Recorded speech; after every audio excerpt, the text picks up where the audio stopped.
Stage 54, Item 35, The Investigator, a new play by Reuben Shipp, starring John Draney. Produced and directed by Andrew Allen, with music composed and conducted by Lucio Agostini.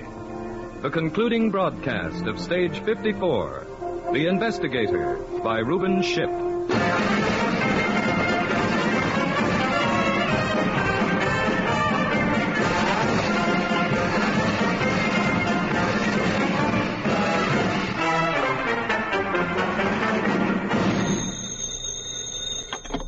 Hello? Hello, this is Mike Garson. I've got to talk to you. Mike, my plane leaves in 30 minutes. I'm in the lobby. Mike, we went all over it this afternoon. Just give me 5 minutes. No use, Mike. I'm going through with it. I thought I'd made that pretty clear. I met with the committee after I left you. Oh? They asked me to see you again. It won't do any good. Goodbye, Mike. Oh, wait, don't hang up. Look, we can't talk over the phone. Let me come up. I'm leaving for the airport. I'll ride out there with you. Mike, what's the use? Oh, all right. Meet me out front. You've got to call off the hearings. It's too late now, even if I wanted to. You saw the spread it got in the paper? You can dream up an excuse. You're an expert at it. A postponement, illness, anything. Save your breath, Mike. You realize what'll happen if you get yourself out on a limb? I've been out there before. Way out. You know, this time the committee won't go along with you. I run the committee. It doesn't run me. Do you run the party, too? One more error and they'll let you have it. You're a smart politician, Mike, but you've guessed wrong before. I'm not guessing. I'm warning you. I'm speaking for the party now. You're going too far. I've heard that before. This time it isn't just some crackpot college pinko or some lousy departmental assistant. This man is too big. No one is too big. There's no one so high or so low as to make him immune to investigation where there's the slightest trace of evidence that his actions or beliefs are detrimental to the interests of this country. You can't stop me. The committee can't stop me. The whole party can't stop me. Nothing can stop me.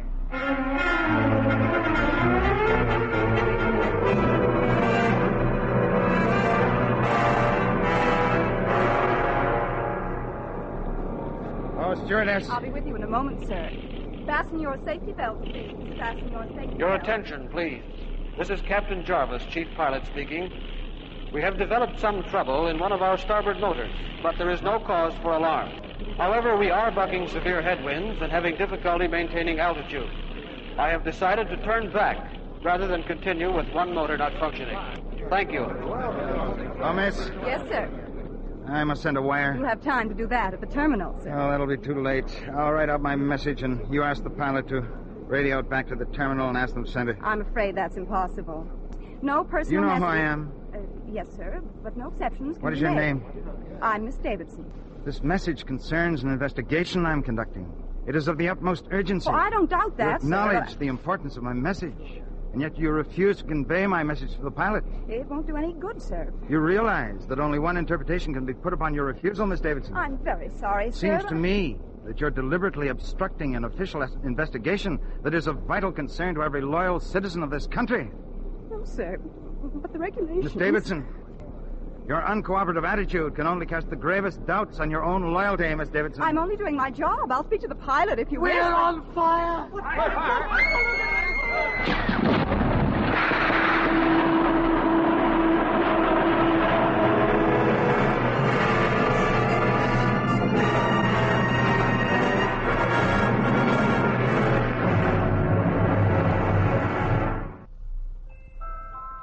Good day, sir. My name is Martin, Inspector Martin of the Immigration Service. Immigration? I don't understand. Where am I? It's quite all right, sir. You're safe now. Where are we? I don't seem to remember. You'll be all right in a moment. You had a nasty shock. The plane. Did we crash? Yes, you crashed. Oh, I'm alive. I've got to send a wire. Well, there's no need for that now, sir. This is very important. Where's the phone I can use? There's no phone, sir. Oh, there must be a phone around here somewhere. What is this dump anyway? I can't see anything. It's so foggy. The fog will lift soon. Where are the other passengers? How many survivors were there? There were no survivors, sir. You mean I am the only one? There were no survivors. What are you talking about? Are you crazy? I'm here. I'm alive, aren't I? You know who I am? Yes, sir. I know all about you. It would be a lot easier for you if you figure it out for yourself. What's your name? Inspector Martin of the Immigration Service. All right, Martin. You say you know all about me. Then you must be aware of the importance of the work I'm engaged in. In view of this, your refusal to cooperate can only cast grave doubts on your motives. Now, you'll make things a lot easier on yourself if you answer my questions in a straightforward manner. Now then, I have been in a plane crash. I ask you where I am, how I got here, where the other passengers are, and you tell me there are no survivors. And you...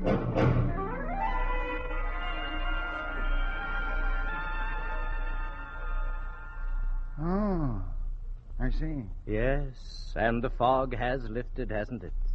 But I had so much to do yet. All my plans. I know how you feel, sir. Everybody feels like that at first, but you'll snap out of it. After all, you're one of the lucky ones. You're up here. Of course, you've only got a temporary visa, but I'm sure you won't have any trouble in getting a permanent visa at the main gate. The main gate? Yes.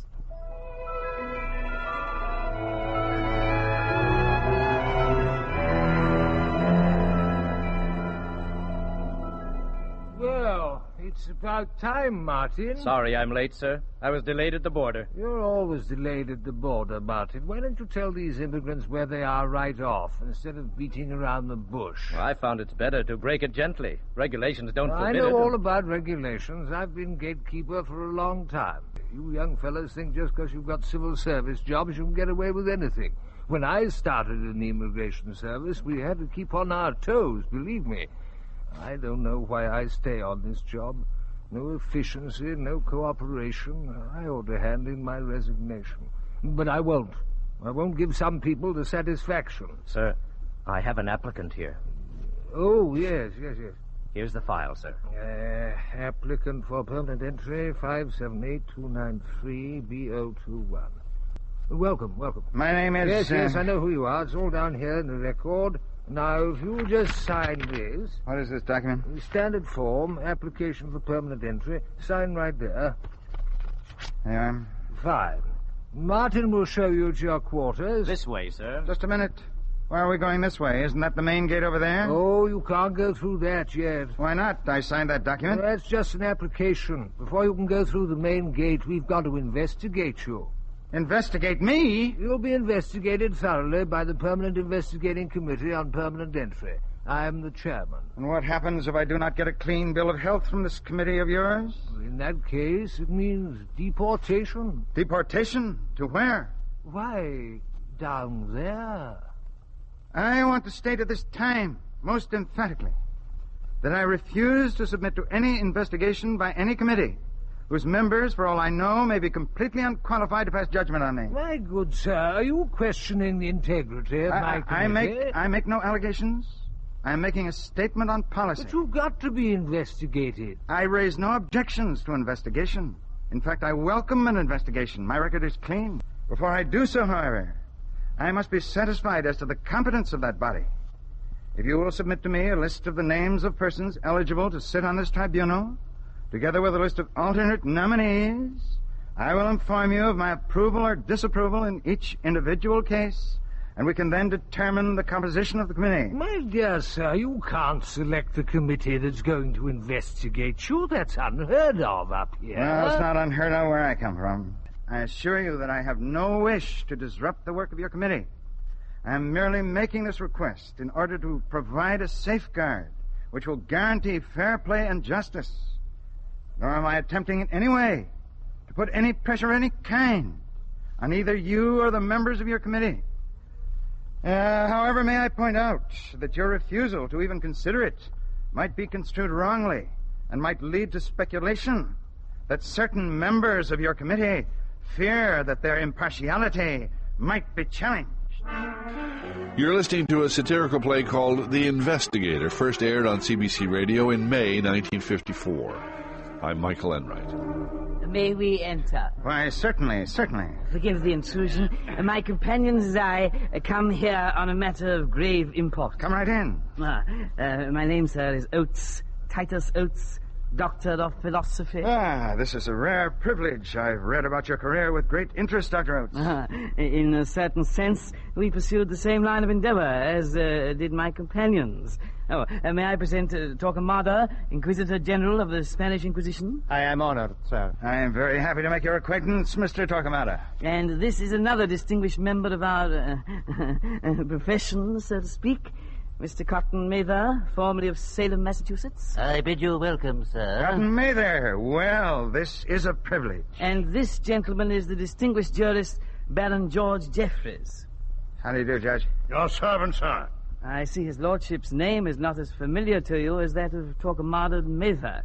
His lordship's fame would have been instantly known to you had I presented him as the hanging judge, formerly of the bloody assizes. Oh, the hanging judge. Why, this is a pleasure. I should have remembered the name, Judge. No need for apologies. So few people do. The devil take you out, I've had enough of your jibes. The fame of the bloody assizes will live long after your confounded popish plot will have been forgotten. Miserable little sneak, informer. You dare call me that, butcher? My friends, I beg of you. We shall be giving our new friend a false impression. Up here, we live in peace and brotherly love. Oh, don't apologize. You should hear what some of my pals used to call me. Well, I'm really flattered by this visit, gentlemen. Of course, I'm not really in yet. I understand I've got to be investigated first. I'd like to ask your advice. I raised a point with the gatekeeper. The committee has already met in executive session, and your proposal has been rejected. Oh, you seem to know a great deal about it. That's hardly surprising, sir. We are on the committee. You are? We have served on it for a considerable length of time. I assume there won't be any obstacles to my entry? None whatever, sir. Your permanent entry is assured. However, we merely serve in an advisory capacity. The gatekeeper makes all final decisions. We, of course, play no small part in influencing those decisions. The gatekeeper has never, to my knowledge, used his veto. And you gentlemen see eye to eye on most matters? On all matters. Well, I don't want to embarrass you, but it does seem peculiar to find Titus Oates, an enemy of popery, in complete agreement with Torquemada, the founder of the Inquisition. Your point's well taken, sir, but up here, one's perspective changes. We rise above our differences. Say rather that we have submerged our differences in the face of a treacherous and powerful enemy. And that enemy is? Down there. Ah, I see. A foreign power. It is our high purpose to awaken the apathetic multitudes to the imminent danger of an attack from within by this foreign power, which has never renounced its goal of complete domination. But how have these subversive elements managed to enter? Who is responsible? The gatekeeper. The gatekeeper? In my considered opinion, speaking as one trained in jurisprudence, the evidence is overwhelming. Then why is he being permitted to remain in his present high position of trust? For some time now, we have been considering ways and means of exposing the gatekeeper and forcing his resignation. We've hesitated to do so until a man could be found to take his place. Your arrival at this time is most opportune. Gentlemen, surely you don't mean... There is no doubt you are the man. I am honored. But I am, after all, a newcomer. Surely one of you would be better qualified. You're familiar with the local political situation. You've studied the available evidence. One factor outweighs all other considerations. In you, we have a man who can bring to the committee's work the latest inquisitorial techniques. Gentlemen, I cannot find the words to express my feelings of humble gratitude at the signal honor you're conferring upon me. Then you accept? In that case, we propose... Just a minute, Judge. Seems to me this undertaking of ours is not without certain dangers. We can expect to rouse some disapproval and even active opposition, but nothing so serious that we cannot cope with it. I wasn't thinking of the lower levels of the administration, Mr. Mather. I was referring to, You're concerned about the chief? Frankly, yes. You need have no fears on that score. The chief never interferes. Rest assured, sir, we will have a free hand. Then, in all humility, I dedicate myself to the task of bringing to light the facts of this monstrous conspiracy that threatens our way of life up here. And I shall not cease until I have fixed the blame for 1,000 years of treason.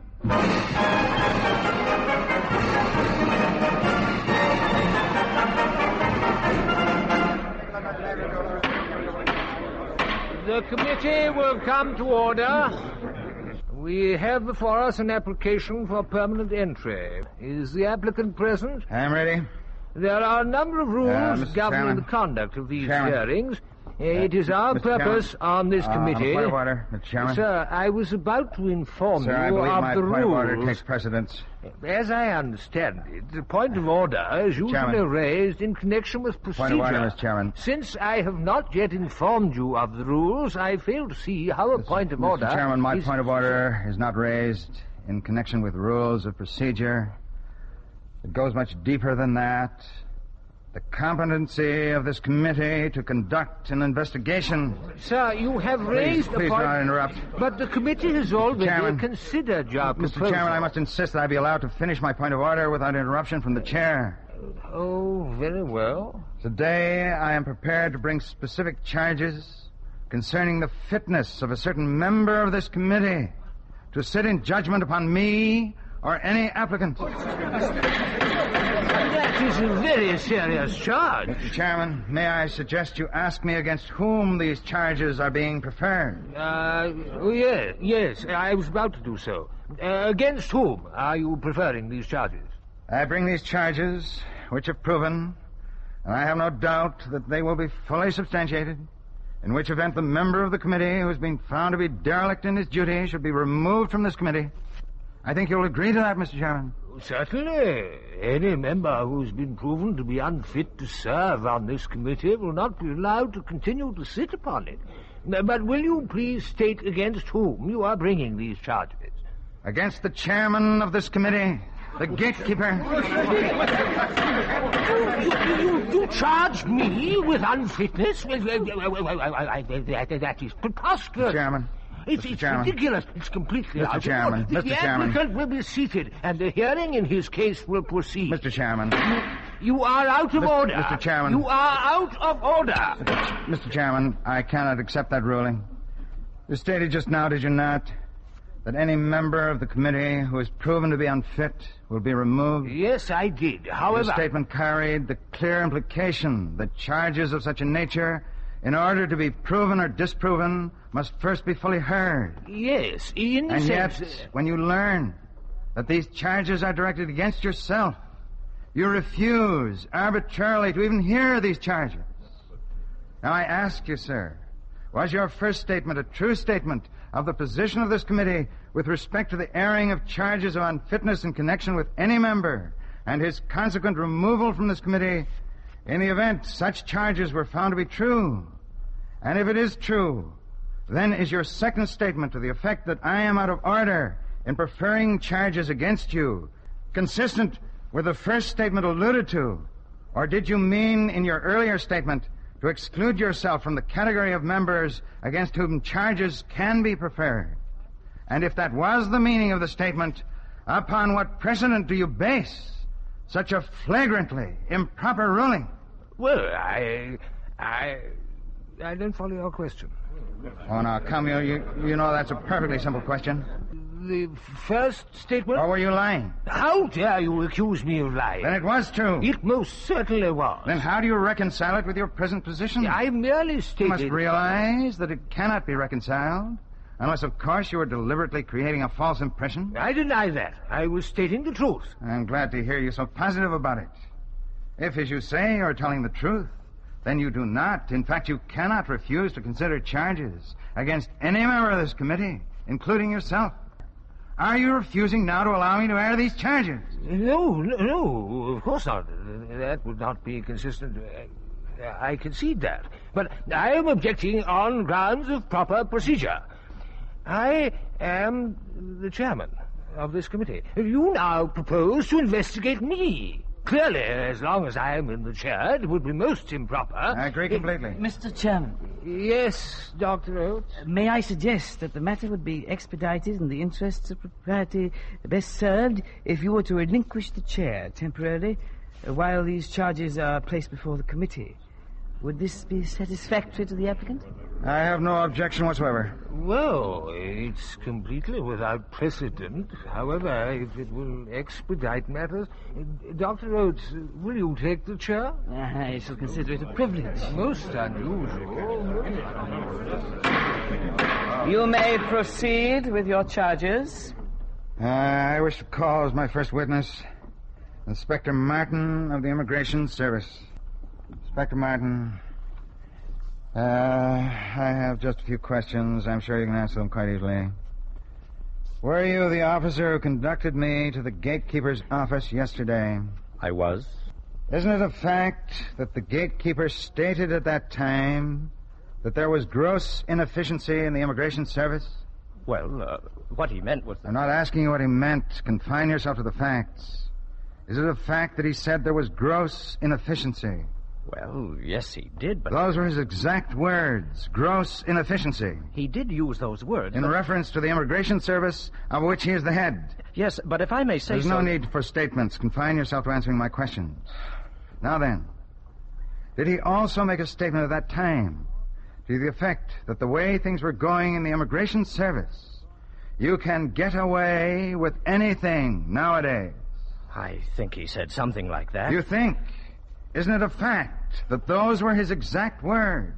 You can get away with anything. Well, he may have... Oh, come now, you're hedging, Martin. Did he say it or didn't he? Yes or no?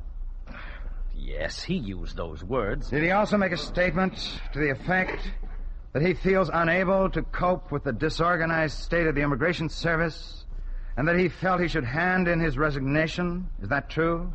Well, that's true to an extent. To what extent?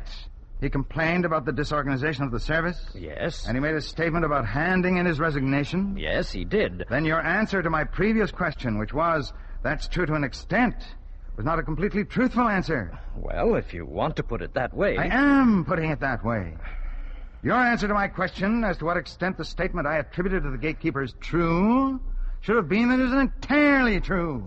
Well, I suppose it should have been. Then you were lying. No, sir, I was not lying. Not deliberately, Inspector. Let's say you're confused. Yes, I suppose I was.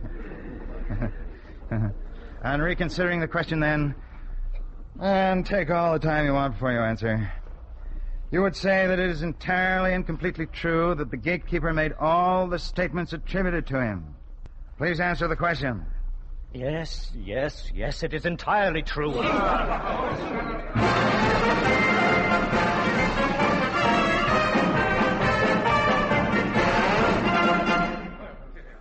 I'm Michael Enright, and this is Rewind here on CBC Radio 1 and Sirius Radio 137. What you're listening to is a play called The Investigator that first aired in May of 1954 and is one of the legendary plays of the golden age of radio. Now, back to the hearings. Sir, you've heard the testimony of the previous witness? Yes. Was his testimony true? Well, I want to be fair to Inspector Martin. I think up till now we've all been so. I would say that his testimony is true insofar as the actual words are used. However, the intent... I think the committee can draw its own conclusions as to the intent. Well, that may be, sir, but the point is... The point is that you actually used those words. Well, yes, I must say I did. Very well, then. If, as you admit, your department is grossly inefficient... Well, I do not admit it. Is it not possible that certain subversive individuals have managed to infiltrate up here by taking advantage of this laxness and gaining permanent entry? That is absolutely impossible. I deny it. You deny they have gained entry by taking advantage of your laxness? How, then, did these subversives gain entry? Well, they got in... I deny that any subversive elements gained entry at all. I never said they did. But if certain undesirable elements have infiltrated here, you admit the responsibility would be yours and yours alone. Yes, it would. But I again deny that such a thing is possible. Every applicant must undergo the usual routine investigation. Routine? Don't you think the applications of, let us say, of heretics, dissenters, rebels, many of them with prison records, should be given more than routine consideration? Sir, Don't you think you should have exercised the most careful vigilance in cases of this kind? Sir, that you should have subjected such individuals to the most intensive scrutiny? All our investigations follow the standard pattern. That is what I meant by routine. In other words, you admit that cases of individuals most likely to be subversive up here were investigated with no more thoroughness than you would use in the case, say, of an applicant whose record was without a blemish. I did not consider it necessary. What was your motive in coddling known subversives? There was no evidence that any of them were subversive. You deny the possibility that a more complete investigation would have brought forth facts that would have possibly exposed their affiliations with a foreign power? Do you deny that possibility? How can I answer? Do you deny that possibility? I cannot answer such a question. No one can. Then you do not deny such a possibility. Obviously, I cannot deny it. I neither deny it nor admit it. Can you deny it? No matter how many times you ask me that question, my answer Mr. Chairman, must the witness be is not being that responsive. I ask that the chair direct him to answer the question. I protest, Mr. Chairman. The nature of the question is such In that... the opinion of the chair, the question is a proper one. Witness is directed to answer. Can you deny such a possibility? I neither deny nor admit it. But you do not deny it? No, I do not deny it. Mr. Chairman, members of the committee, in view of the admission of gross inefficiency by the gatekeeper, in view of the fact that he cannot deny there's a possibility that subversive persons likely to be agents of a foreign power, by taking advantage of the gatekeeper's laxness, if indeed it is mere laxness and not deliberate and treasonable coddling of such persons, have succeeded in infiltrating up here for the purpose of undermining our way of life. In view of these facts, this committee has no alternative but to reopen for complete and thorough investigation a number of cases. I protest. Specifically, this is a deliberate attempt to such known- discredit the Immigration Service. Chairman, I let me insist finish, that please. we proceed with the regular business of the committee. May I remind the gatekeeper that he has temporarily relinquished the chair. Mr. Chairman, I appeal to you. How much longer are the members of this committee going to tolerate these disruptive tactics? The chair agrees that this committee has no alternative but to reopen a number of cases in order to determine the truth of the allegations which have been made.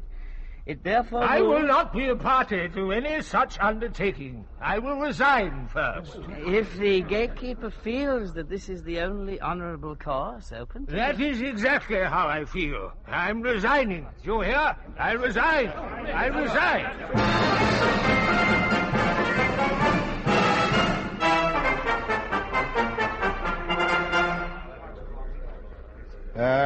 The committee will come to order. Let the record show that a full quorum of the committee is present. This is the first open session of this committee under my chairmanship. And I wish to announce the hearings on new applications will be suspended temporarily in order to enable the committee to reopen for investigation a number of cases in which permanent entry has been granted and where the committee has reason to believe there is evidence of disloyalty, actual or potential. Mr. Oates, who is our first witness? Socrates. Please state your full name for the record. I am called Socrates. Mr. Socrates, what is your occupation? Philosopher. Mr. Socrates, this committee has heard certain testimony in closed session concerning your activities. An accusation has been made against you to this effect, that Socrates is an evildoer and a curious person who searches into things under the earth and in heaven, and he makes the worst appear the better cause. Do you care to deny that statement? While I have the life and strength, I shall never cease from the practice and teaching of philosophy, exhorting anyone I meet after my manner and convincing him, Witness saying that... is not being responsive to the question. Mr. Chairman, I request that he be ordered to answer yes or no. Witness will answer the question. Is this accusation true? And if so, are you still engaged in these subversive activities? I do nothing but go about persuading you all, young and old alike, not to take thought for your persons and your properties, but first and chiefly to care about the greatest improvement of the soul. I tell you that virtue is not given by money, but that from virtue come money and every other good of man, public as well as private. This is my teaching, and if this is the doctrine which corrupts the youth, my influence is ruinous indeed. But if anyone says that this is not my teaching, he is speaking an untruth. Oh, come on now, Socrates. Don't hand me that. You know that's not an answer to my question. Unless you're responsive to the question, the committee can draw only one inference. Acquit me or not, but whatever you do, know that I shall never alter my ways, not even if I have to die many times. Mr. Socrates, your failure to clear yourself of the charge of subversion, although given a fair opportunity to do so, can leave no doubt in the minds of the members of this committee that granting you permanent entry was a serious mistake. Any questions? Mr. Oates? No questions. Mr. Torquemada? No questions. Judge Jeffries? No questions. Mr. Mather? No questions. Mr. Socrates, it is the ruling of this committee that pursuant to Section 28A, Article 4B, Paragraph 2 of the Internal Security Regulations, you be handed over to an officer of the Immigration Service for the purpose of deportation from up here to down there.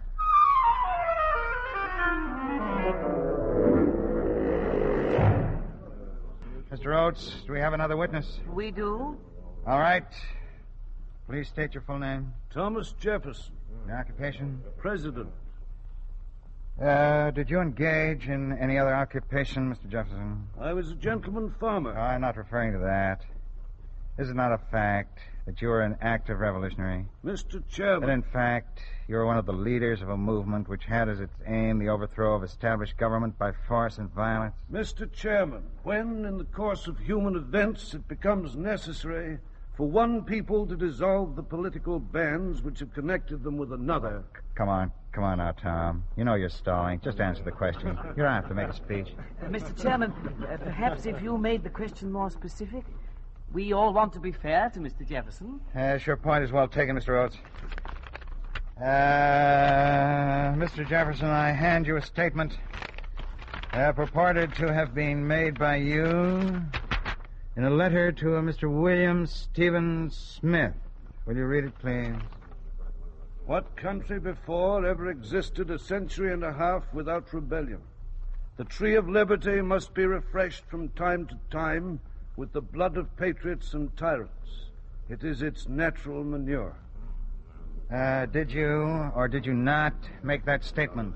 If you did, do you still subscribe to those views? If there be any among us who wish to dissolve this union, let them stand undisturbed as monuments of the safety with which error of opinion may be tolerated where reason is left free to combat it. Who are you trying to kid, Tom? I've asked you a simple question. Why don't you cooperate with this committee? Are you opposed to the work of this committee? Don't you think this committee has a right to expose subversives like this Socrates? Now, where do you stand, Tom? It behooves every man who values liberty of conscience for himself to resist invasions of it in the case of others, or their case may, by change of circumstances, become his own. It behooves him, too, in his own case, to give no example of concession, betraying the common right of independent opinion by answering questions of faith which the laws have left between God and himself. I think it's a waste of time to question this witness any further, unless the committee has some questions. No question. Mr. Jefferson, it is the ruling of this committee that pursuant to Section 28A, Article 4B, Paragraph 2 of the Internal Security Regulations, that you be handed over to an officer of the Immigration Service for the purpose of deportation from up here to down there.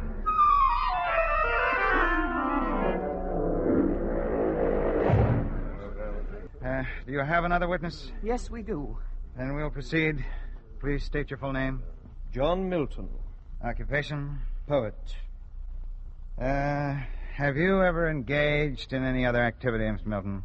For a short time, I was Latin secretary to the Lord General Cromwell. I don't think that's quite accurate, Mr. Milton. Would it not be more accurate to say that you were one of the chief propagandists for a man who led a bloody revolution and later became a ruthless dictator? Is that not a fact, Mr. Milton? That was your chief activity, not poetry. Poetry was the sideline, wasn't it? You wrote political pamphlets, didn't you? I did but prompt the age to quit their clogs by the known rules of ancient liberty, when straight a barbarous noise environs me of owls and cuckoos, asses, apes, and dogs. Strike that from the record. Now, you won't get anywhere, Milton, by insulting the members of this committee. Now, we're giving you an opportunity to clear yourself. Why, Why don't you play ball with us, John? Why are you trying to protect this two-bit general? A man who was a disgrace to his uniform? Now, if you wrote these pamphlets on Cromwell's order, we can understand that. We understand you had some personal difficulties with Mrs. Milton. You probably needed the money. We don't wish to pry into your personal affairs, John. This isn't one of those star chambers like they used to have in your time. Just tell us where you stand in your own words. Give me the liberty to know, to utter and to argue freely, according to conscience, above all liberties. And though all the winds of doctrine were let loose to play upon the earth, so truth be in the field, we do injuriously by licensing and prohibiting to misdoubt her strength. Let her and falsehood grapple. Whoever knew truth put to the worse in a free and open encounter. Her confuting is the best and surest suppressing. For who knows not that truth is strong next to the Almighty? She needs no policies, nor stratagems, nor licensing to make her victorious. Those are the shifts and defenses that error uses against her power. Give her but room, and do not bind her when she sleeps. Well, there's no doubt where you stand, Jack. He's saying the same thing this Jefferson fellow said. All these fellows say the same thing. Naturally, they say the same thing. They're part of the same conspiracy. John Milton, it is the ruling of this committee that pursuant to Section 28A, Article 4B, Paragraph 2 of the Internal Security Regulations, that you be handed over to an officer of the Immigration Service for the purpose of deportation from up here to down there.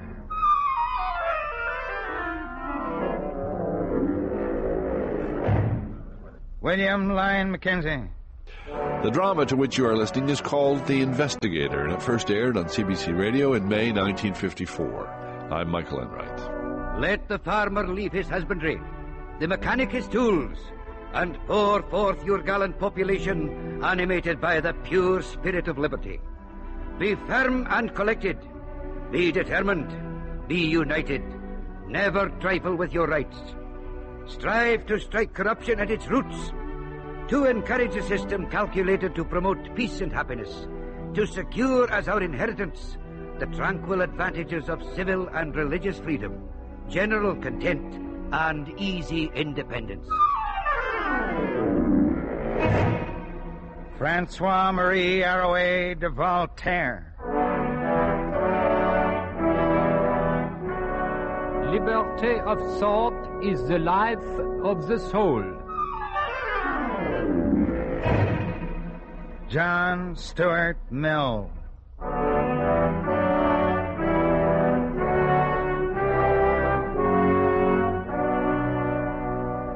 If all mankind minus one were of one opinion, and only one person were of the contrary opinion, mankind would be no more justified in silencing that one person than he, if he had the power, would be justified in silencing mankind. We can never be sure that the opinion we are endeavoring to stifle is false opinion, and if we were sure, stifling it would still be evil. Martin Luther.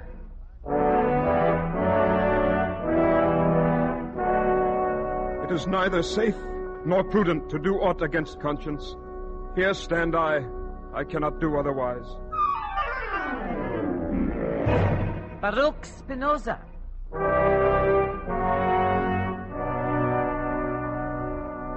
Thomas Paine. The ruling of this committee that pursuant to Section 28A, Oliver Article Cromwell. 4B, Paragraph 2 of the Internal Giuseppe Garibaldi. That you be handed over to an officer of the Victor Immigration Hugo. Service for the purpose of deportation Abraham from Lincoln. here to down there.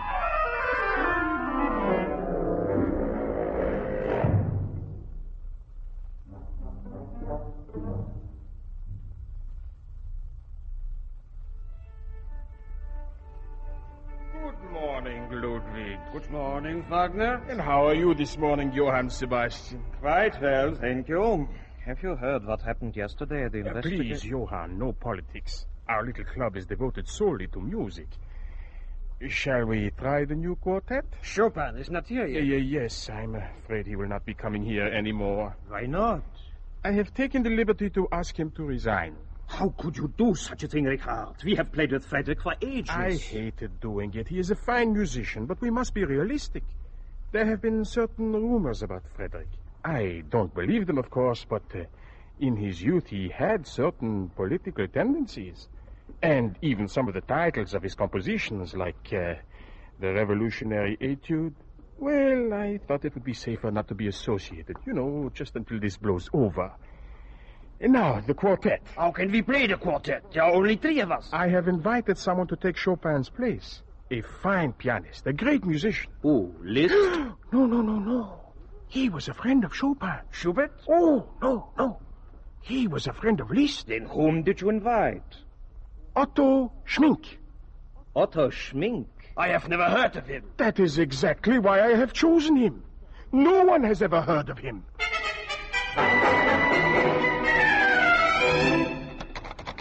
Pardon me, sir.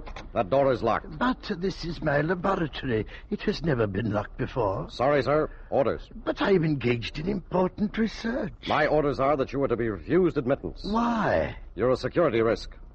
I'm sorry, Mr. Galileo. But my research project. That has been taken over by someone else. Taken over? By whom? Professor Schmink.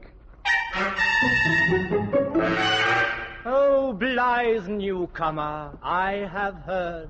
I hear thee and rejoice, O cuckoo. Shall I call thee bird, or but a wandering voice? May I express our gratitude to you, Mr. Wordsworth, for gracing our poet's circle tonight. And now, we are privileged to hear some new poems by the author Percy Bysshe Shelley, one of our most distinguished... Tennyson, no. Your pardon, one moment. Yes, what is it, Coleridge? Haven't they told you about Shelley? No. He has been under suspicion for some time now, and the committee is banned his works. Dear me, I didn't know. Yes, it would be impossible for him to be here. Yes, of course it was. Yes, of course, I see the necessity. Ladies and gentlemen, I regret to announce that Mr. Shelley will not be with us tonight. In fact, Mr. Shelley has been dropped from membership in the Poets' Circle. May I also say at this time that any opinions expressed by Mr. Shelley in the course of his association with our circle did not reflect the views of the other members. Now then, to continue, in Mr. Shelley's place, we shall hear a newcomer to our circle, the distinguished and inspired poet, Mr. Schmink.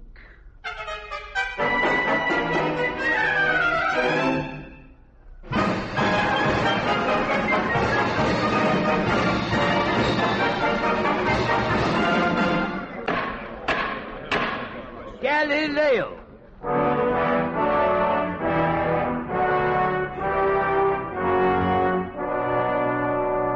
Percy Bysshe Shelley. Section 28A, Article 4B, Paragraph Frederick 2 of Chopin. the Internal Security Regulations.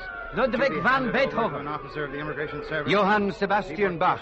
From up here. Richard Wagner. Down there. Otto Schmink.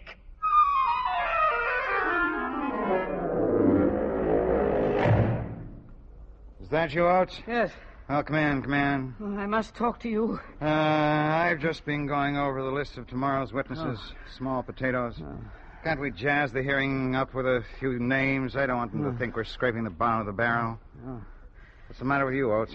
Someone you will see. Who? I'd rather not mention any names. Mystery witness, eh? All right, bring him in. No, you must go to him. What? Are you kidding? I assure you the matter is most urgent. Oh, all right, I'll take your word for it. This guy better be important. Believe me, he is.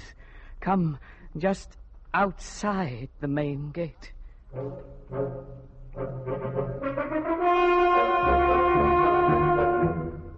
You're late, Oates. You know I don't like to be kept waiting, you stupid oaf. Now, just a minute. Just a minute here. Mr. Oates is a member of my staff. I will not have a member of my staff spoken to in that fashion. I don't care who you are. You don't?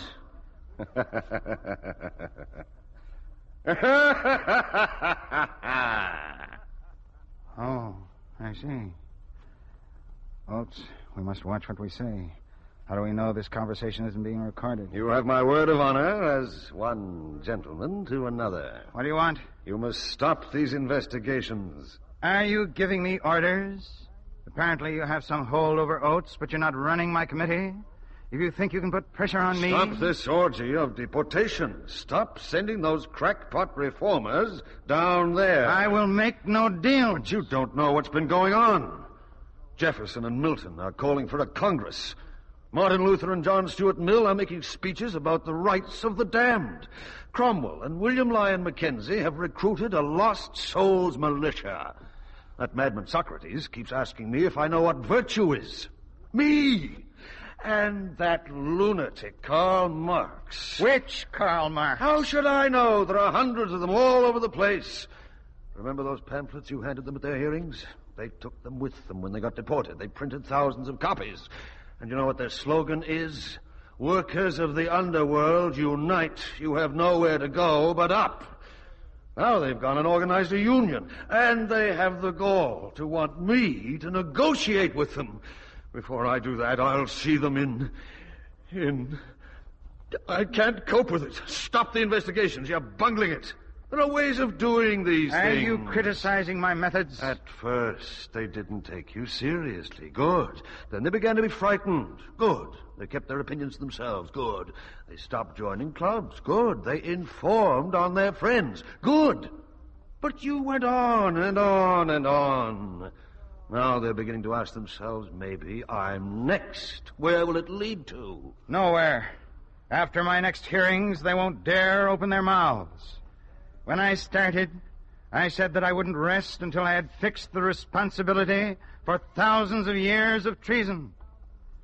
Certain personal investigations I've made have led me to an inescapable conclusion.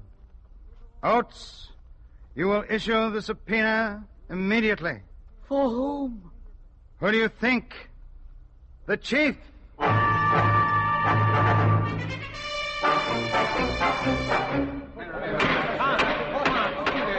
I am the chairman of this committee.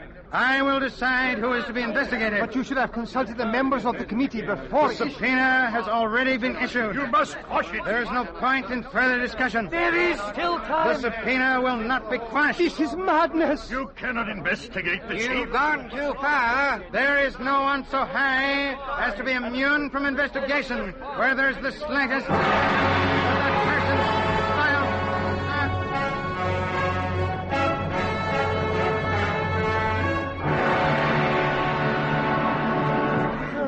The chief is the supreme power. There is no greater power. This committee is a greater power. I am a greater power. But he is the chief. No, I am the chief. I am the chief. I am the chief. I am...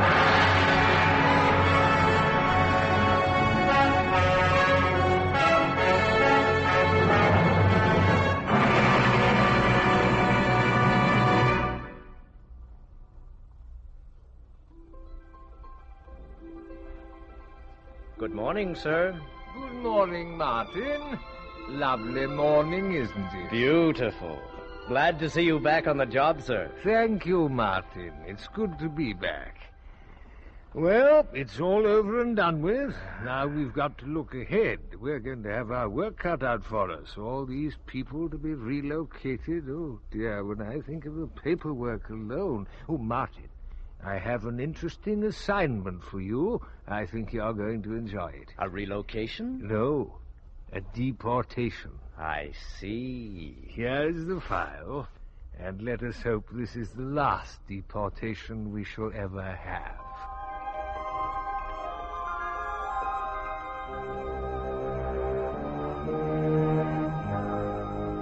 This way. Come along now. I'm the chief.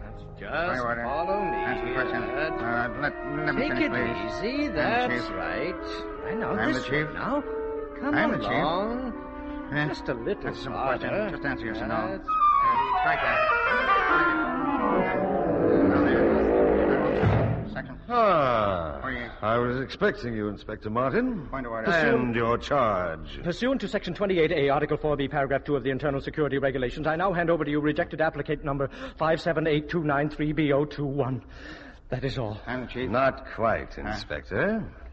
I now inform you that I refuse entry to the applicant. You refuse? But you can't refuse. I can, and I do refuse. I have certain rights, too, you know. You must give me my due, as the saying goes. But you've never refused before. That is true. In the past, I invariably prepared a warm welcome for rejected applicants. Treason? A very warm welcome.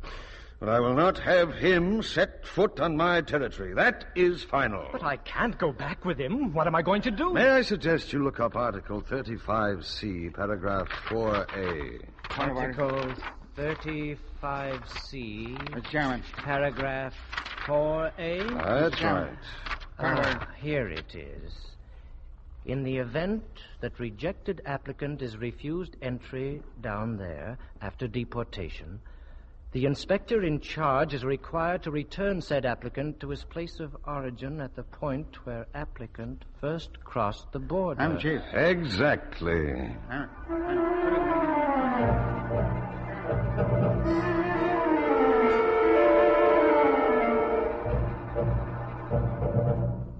It's incredible, Doctor. Those are the facts, Mr. Garson.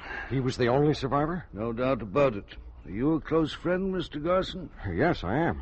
I think you ought to know, Mr. Garson, the crash seems to have affected his mind. Well, after all, the shock. It's a little more complicated than that, I'm afraid. He keeps babbling about being the chief and something about no one being too high and phrases like up here and down there. Completely irrational. But he isn't violent? Oh, no, quite docile. This condition is temporary? It's hard to say. Well, at least his life was spared. Mr. Garson, the plane crashed on top of a mountain, thousands of feet high. Yet he was found wandering about at the foot of the mountain. What of it? The authorities say it's absolutely impossible for any human being to get down that mountain in the dark by himself. It was an act of God, Doctor. An act of God. The Investigator by Reuben Shipp was produced and directed by Andrew Allen. The Investigator was played by John Draney. Among the other actors were some of the top names of the day: James Doohan, Tommy Tweed, Barry Morse, Eric Christmas, and John Colicos. Stage 53.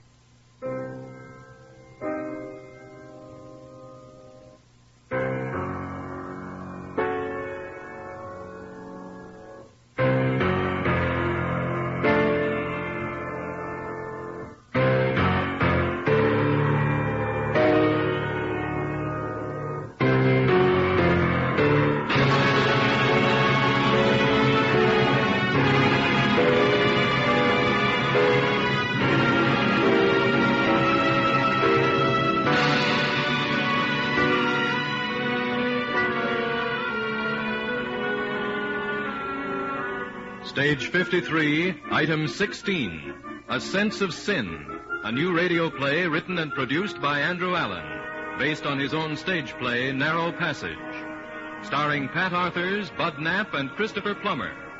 The music composed and conducted by Lucio Agostini. A Sense of Sin by Andrew Allen.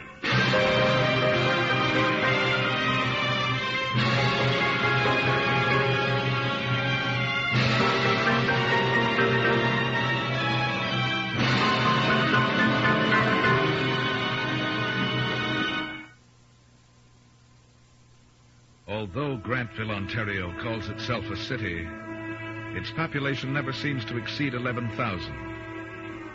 Grantville began as a grist mill and a landing in the 1840s, and its leading families grew prosperous during the railway boom of the 80s. Now lying quietly and not always tidily beside a bay of Lake Ontario, it subsists mainly on memories, a mildly local industry of making glazed tile, and a small branch factory of a big electrical manufacturer. Being off the main highway, Grantville, unlike its bustling neighbor Farland, has had little luck in luring tourists, although there are some hopeful tourists-accommodated signs on the edge of town, and even some apologetic signs on the old residential streets with their great elms. But there's no sign of any kind on the Nares house, the big house which Edwin Nares built 60 years ago, with its lawns at the back stretching down to the bay. Edwin Nares, when he was alive, was an Englishman who married Adelaide Grant, the last surviving daughter of the family from which Grantville took its name. On this afternoon in April, the widowed Mrs. Nares is lying upstairs, hopelessly paralyzed. Her housekeeper, Mrs. Bennett, is speaking on the downstairs phone. No, Dr. Robertson. Ethel's upstairs, but I can get her for you. Oh, you will? That'll be fine. Mrs. Nares is pretty much the same, I guess. Ethel gave her the pills last night, and I think she slept. Well, we changed her this morning, but she hasn't moved or anything since. Uh-huh. All right, Dr. Robertson. Goodbye. Nice weather for April. McDougal, what are you prowling around for? We'd best get to work in that garden. Sure. How's Miss Nares? About the same. No hope, I guess. It's just as the good Lord wills, McDougal. His ways are inscrutable. Just about as inscrutable as you can get anything. Reverend Reeves was in to see her yesterday. Talked to her about an hour. She just lay there, of course, but her eyes were bright. No sense talking to the Reverend Reeves anyway, Sarah. He just lays you low with a text. No call to blaspheme. How's young Ethel Coleman making out as a nurse? She's a good nurse. Ought to be. Her pa was a pretty good doctor. Sad to see the old Coleman place boarded up. The weeds growing all over. Guess doctors don't leave much money behind when they die. Doctors lead consecrated lives. Seen Doc Coleman pretty consecrated drunk a couple of times when he was alive. Figure he earned it, though. Get to work in that garden, McDougal. No time to waste on you. Dr. Robertson's on his way up. If Mrs. Nares dies, Sarah, you'd ought to go housekeeper, Doc Robertson. Him a widower and you a widow. Man could do with some mothering. Maybe you could nab 'em. Half the female eligibles in town have been trying these dozen years. But proximity's a great help. I'm old enough to be John Robertson's ma, and you're a silly old man. Now, scat. There's Mr. Peter coming up the walk, and I hear Ethel coming downstairs. You get.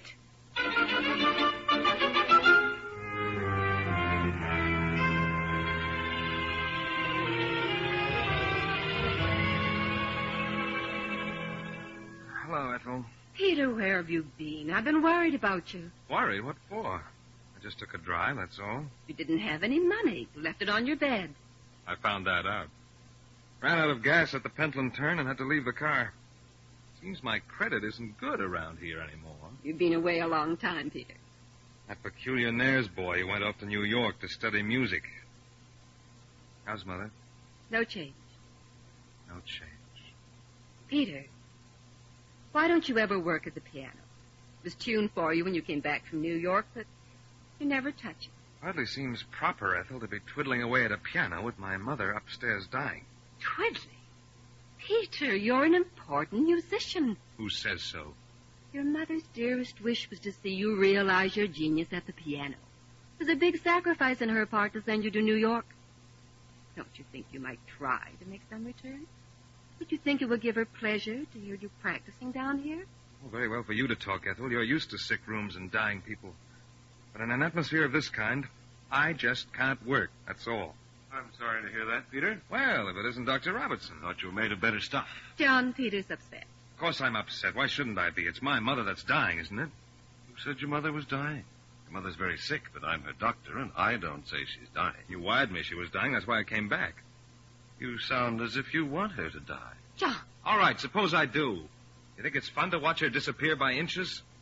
See her gibber like an idiot, helpless as an old sack? You talk to me about my music. I'm getting out where there's at least some living air. John, I'm worried about him. Don't look like that. Peter's an important musician, a great pianist. Who says so? Oh, I wish you wouldn't all keep saying that. You know how the New York critics raved last winter. Great promise. That's how they raved. Great promise. Me, I think he plays with his fingers. What on earth should he play with? His guts. Bowels of compassion, that's what. Now, what an opinion on music, John. I go to an expert. To a music critic, I know. You want your coat mended, you go to a tailor. When you want religion, you go to a parson. If I wanted religion, a parson's the last person I'd go to. It's prophets who make religions. And who crucify prophets? Parsons. Stop changing the subject. Peter's destined to be one of the great pianists of our day. Perhaps a composer, too. But this situation here, his mother helpless, neither dead nor alive, is standing between him and his destiny as surely as if he'd had his hands cut off. John, we must do something. Do what? Send him away. Tell him his mother's going to be all right. Release him. Let him get on with his work. I'll do nothing of the kind. His mother may live for years, or she may die tonight. And if she died tonight, it'd be a merciful release. Oh, yes. Our old friend, merciful release. Well, wouldn't it? You're a doctor. How should I know? All I know is I'm doing my best to keep her alive. And as for Peter Nares, he's not my patient. Yet. He will be soon if you don't do something. I'm doing all I can. I go by the Hippocratic Oath, such as it is. And so should you, Nurse Coleman, if you were any kind of a nurse at all. I'm a good nurse. You're a good nurse as far as you go. But as far as you went was Toronto, and you only went there to get out of Grantville. My father was a doctor. And mine manufactured glazed tile. Don't trade on that. Your father was a doctor, and a good one, but you didn't become a nurse because your father was a doctor. You became a nurse because you wanted to escape from Grantville. You went to Toronto and scrubbed floors and emptied slops, all of which you hated. But you weren't buoyed up by any idea of service to humanity. You were a small-town girl who wanted to get away. And the only way you could see was to become a nurse. So don't go Florence Nightingale on me. I know you. Would you like to relieve me of this case? Certainly not. You're doing all right. If I had your gift of the gab, I'd tell you what I think of a doctor who treats the dead and lets the living die. Oh, thank God you haven't. I get confused enough. The only reason I went into training was to escape from Grantville. Why did I come back here? Because your father died and you thought there'd be some money. But there wasn't, only a big liability of an old house, and you got stuck here. But right now, you're working on something else. John Robertson. Sometimes I hate you. I know. Now, I think I'll go and see the patient. No, you stay where you are. If I were you, I'd sit and think a while. And also, Ethel, if I were you, I should be very, very careful.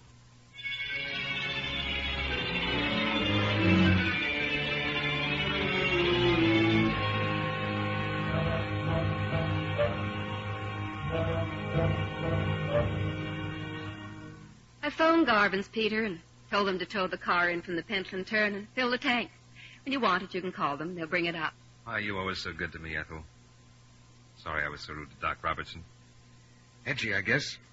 Oh, hello there, McDougal. Want something? Looking for Sarah Bennett, Mr. Nares. She's in the kitchen. Must seem pretty quiet around here after New York. Eh, Mr. Nares? Sure does. Never been to New York myself. Thought of it a couple of times, but give it up. Mr. Nares is giving a big concert in the fall in Carnegie Hall. You should go down for that. Concert? Oh, I don't know. Be kind of out of my line.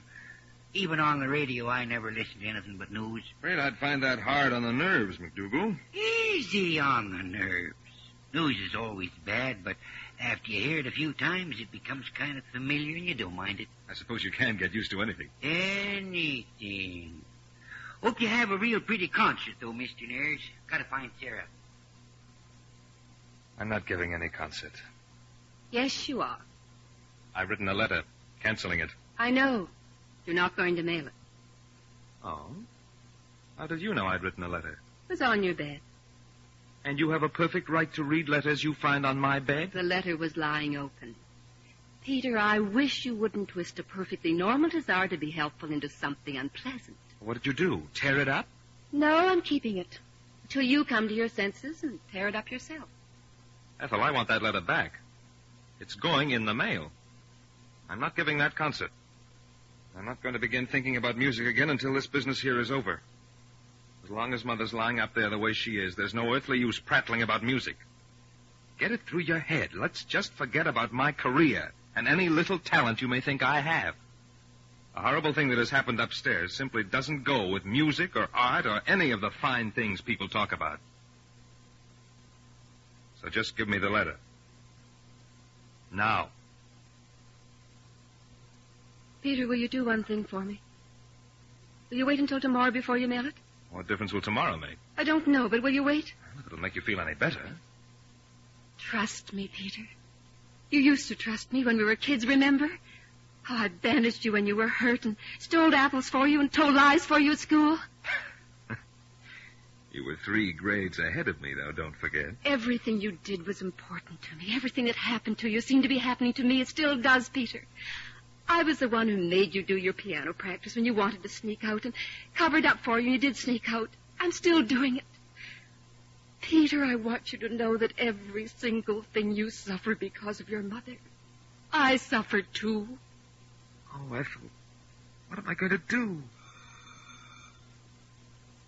You're not going to do anything right now, except leave that letter to me. And go out for a while. There's somebody at the door and you don't want to see anyone.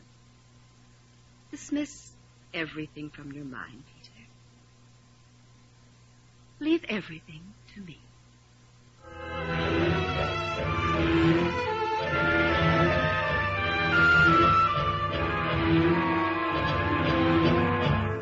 Here's Nurse Coleman, Mr. Reeves.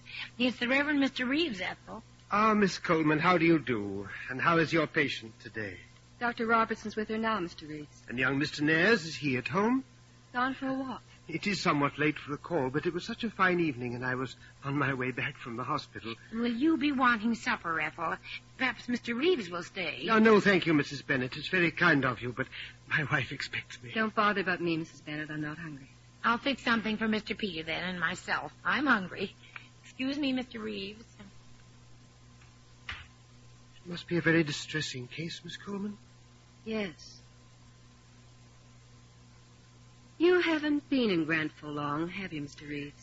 No, I celebrated my first anniversary as pastor of St. Mark's a week ago last Sunday.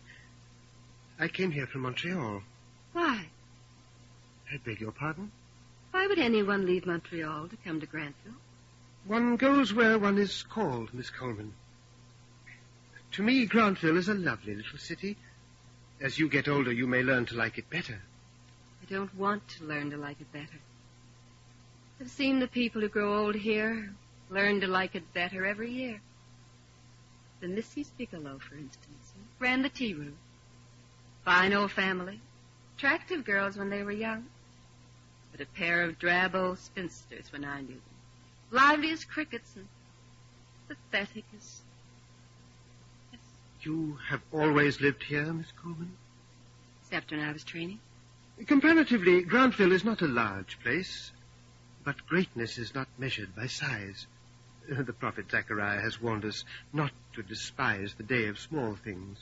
I don't know much about the prophet Zechariah, but if he lived in Grantville, he might have found that things get too small. Grantville is narrow in many ways, but narrowness is not confined to Grantville, Miss Coleman. I had examples of narrowness in Montreal, of which I have not seen the equal here.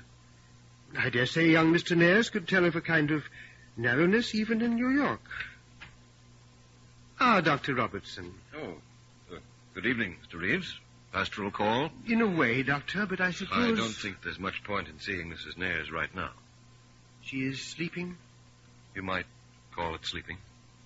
Yesterday, although she could not reply, she seemed to take in everything with a great deal of her old intelligence. I don't believe I've ever seen in the eyes of a human being such a look of patience and kindness. This must be very trying for her son. In a way, I suppose, although I hesitate to say it. Her death might be considered a merciful release. If she dies, Mr. Reeves, you'd call it an example of God's mercy? What if she doesn't die but goes on suffering? Is that an example of God's mercy, too? It may be, Dr. Robertson. There is a ministry of suffering, too, you know. Not only for the one who suffers directly, but for those who suffer with her. It is a mistake to try to squeeze God's providence into our finite conceptions. Excuse me, Mr. Reeves. Nurse, I think perhaps you'd better go up to the patient now. Capsules are on the bedside table. You understand about the dosage? Yes, Doctor. I gave her a hypo. But when you give the capsule, you may have difficulty forcing it down. She isn't swallowing very well. I can do it. Very well, nurse. You're on duty.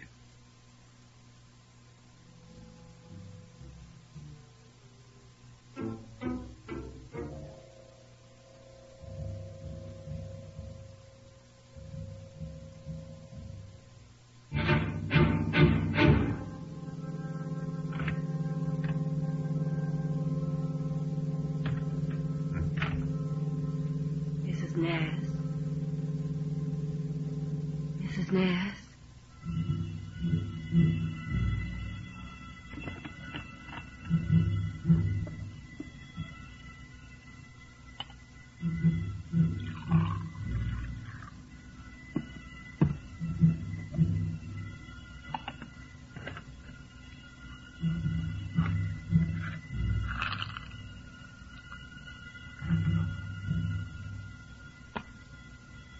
Mrs. Nares.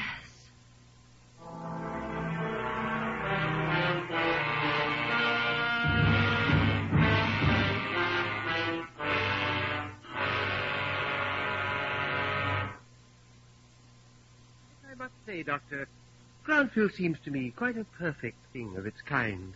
Lovely old homes and trees, and the air of quiet. Farland is really like a bazaar compared with it.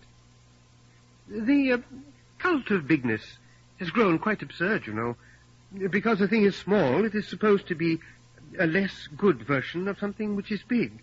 It may be an entirely different organism, really. Well, small or big, Mr. Reeves, here is where some of us belong.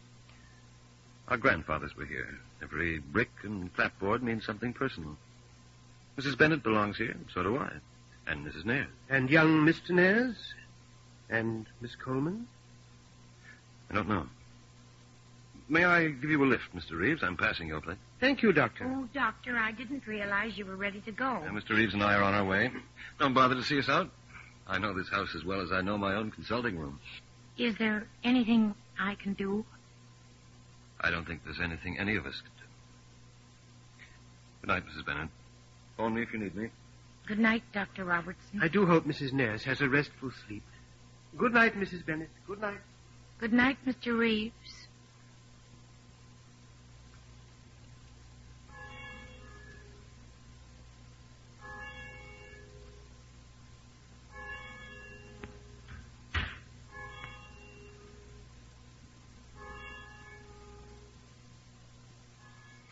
Heavens to Betsy, Mr. Peter. You startled me. I didn't hear you come in. Came in the back.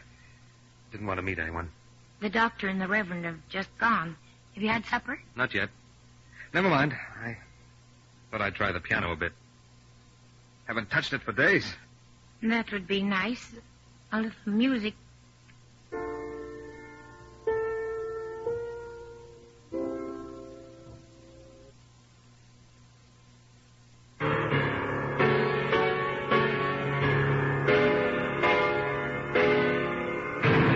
What's the use? Oh, Mr. Peter. Mrs. Bennett, where's Dr. Robertson? Is he gone? Gone home. Why, Ethel, what in heaven's name? Get him on the phone quickly, quickly, quickly. Is it Mother? Yes.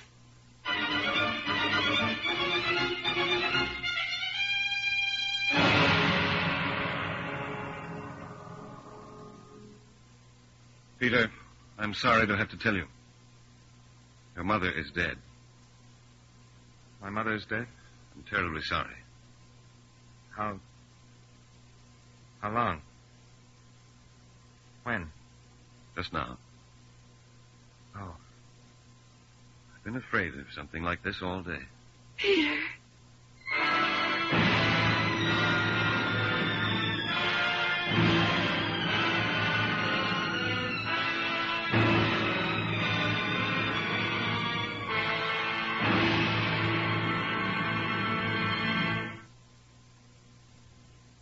April passes, and May.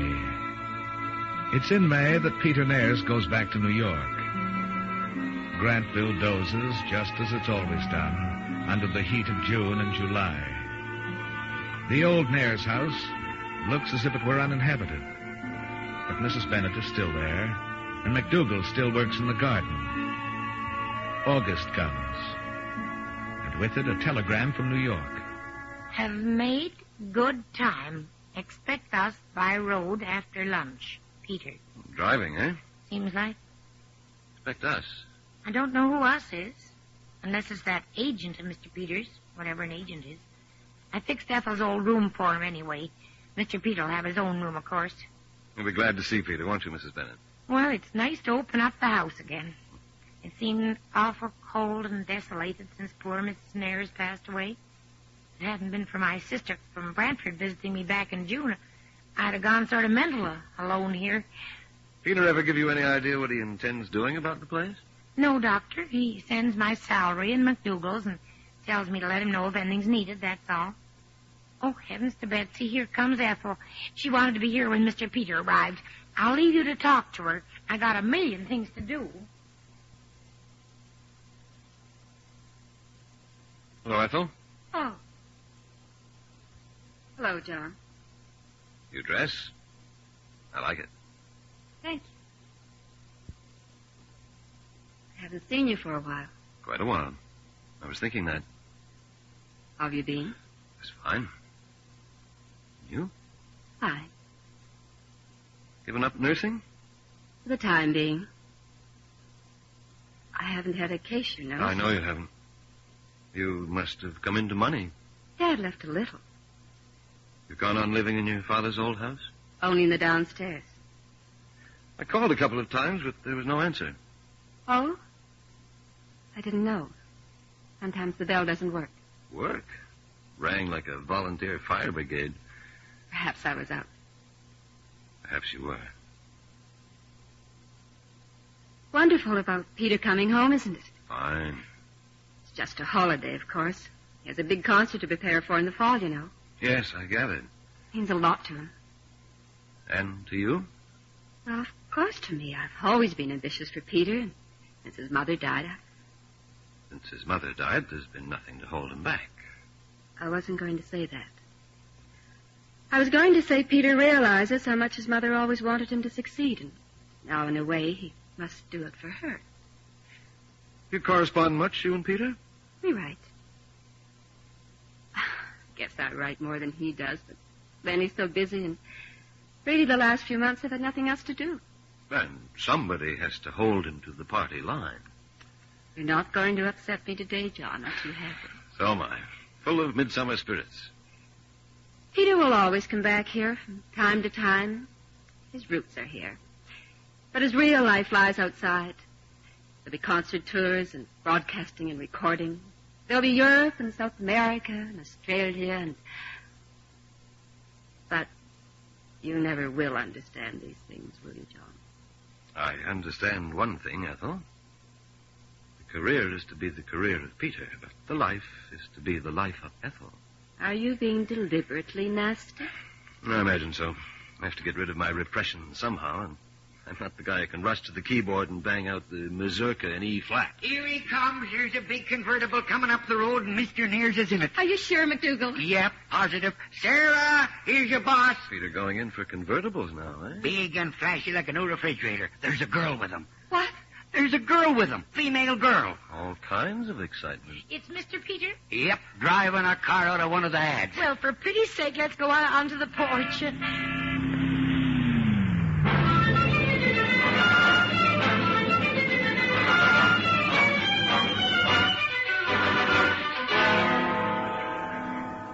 Peter, is this where I go? This is where? Darling, I'd like you to meet an old friend of mine, Ethel Coleman. Ethel, this is Maeve Archer. Maeve and I drove up from New York together in her new convertible. Hello, Ethel. I'm awfully... Hello, Maeve. We're dying for a swim. Oh, let's now. Doc, do you know anything about the landing? Is it safe? McDougal's been patching it, but there's no guarantee. See, honey, there's the lawn and the trees I was telling you about. And down at the foot there is the rickety old landing and the bay. Oh, Peter, it's lovely. It's so old world. Oops. How's the water this year? Cold? So they say. I don't care how cold it is after that last week in New York. Here's Mrs. Bennett. Gee, it's good to see you again. He talks about you all the time, Mrs. Bennett. How wonderful you are. I could be jealous. Well, now, Everything been all right? everything fine, thank you, Mr. Peter. And McDougal's got the bags up. You're in your own room, and Miss Archer has the guest room at the front. I'm afraid I fixed it for a man. I didn't know... Don't give it a second thought, Mrs. Bennett. Coming, Maeve? I'll show you the way. Peter, I think your old house is adorable. You mustn't ever change it. I won't if you say so, honey. Mr. Peter looks so well, doesn't he? Blooming. And Miss Archer seems such a nice, pretty girl. That convertible sure is a darb. Must have cost a bank. Central heating and everything. And say, what about that girl, eh? Maybe I'll take that trip to New York after all, before I get too old for it. McDougal, you're a foolish old man. Sarah, that's probably the cruelest thing that'll be said anywheres today. Just plain sense. Man's as old as he feels. But in Grantville, there's a conspiracy to make him feel old as soon as possible. Why is that, Doc? Well, they say in big towns the surge of human life buoys people up. Time passes more quickly, so people don't count the days. But don't forget, McDougal, in small towns, people live longer. Longer and thinner. As a brother widower, Doc, I leave it to you. Ain't a man entitled to his fling. Depends how far you want to be flying. You're as bad as the Reverend Reeves. Always got a comeback. Sarah, how about that beer you promised me? What you see in that filthy stuff. But I promise, and you can have it. Beer never tastes so good as when somebody keeps telling you how filthy it is. Things don't always go according to plan, do they? Letting a kid in a convertible throw you? Go easy on me, John. She makes me feel old. Suppose we face it. That young man was delicately fashioned to be owned by somebody. His mother owned him once. Please, John. Then you owned him. Now it's the pretty rich girl. John, don't make me sound any cheaper than you have to. I suppose this might be as inopportune a moment as any to tell you I'm in love with you. You can say that. I can say that. Well, before we have to live through the next act of this strange, eventful history, let's climb into my gray Dort and take a drive.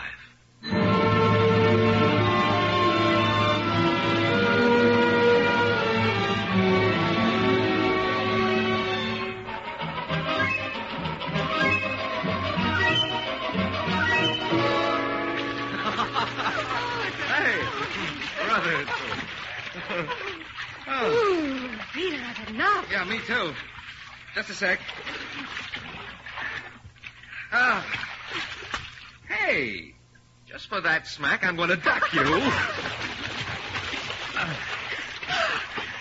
Oh, no fair. Okay, then, no fair smacking me on the... Here, honey, let me give you a hand. Whoops. Oh, Peter, it's heavenly. This is what I've been dreaming about. Never seemed wonderful till I saw you in the midst of it. Here, let me dry my hands. I think Mrs. Bennett is sweet.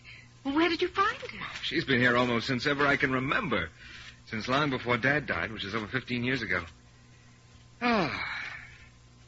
Cigarette? Light it for me, baby. My hands are wet. Let's sit on the edge of the dock for a minute in this glorious sun.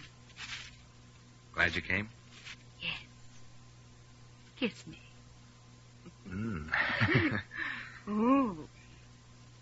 You really do like the old place, Maeve? You're going to give it to me for a wedding present, aren't you? Anything you say, honey. Anything in the world. Peter, let's just stay here for weeks and weeks. Wish we could, Maeve, darling. But Vince Kelly wants me back at the beginning of September. Oh, no. Oh, yes. What is he, an agent or a keeper? You can't do that. You haven't anything until the concert at Carnegie Hall, and that's November. Till then, you're mine. Not only till then, honey, but during then and after then. All right, prove it. Kiss me again.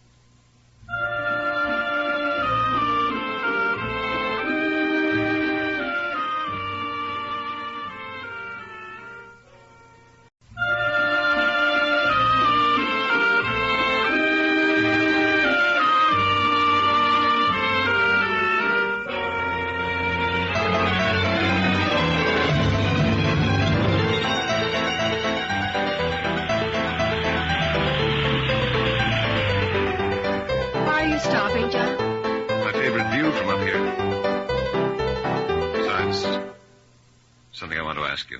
Not today. Not today. I've got to, Ethel. The night Mrs. Nares died, what happened? Oh, John. There's a shadow of doubt in your mind. Why do you torture me? If there hadn't been considerable doubt in my mind, I'd have battered in the door of that old house of yours long ago. If you had really wanted to see me, you could have seen me. Grantville isn't that big. Perhaps I rather preferred you should want to see me. Why should I want to see you? It had nothing to do with you. Seems to me it had. Considerable. Oh, I suppose I'm going to get a lecture on medical ethics. Well, Doesn't interest me anymore. What I did that night, I had to do. For reasons beyond anything you could understand. And what exactly did you do? You know perfectly well. Stop torturing me. Getting out of this car. Ethel. Stay where you are.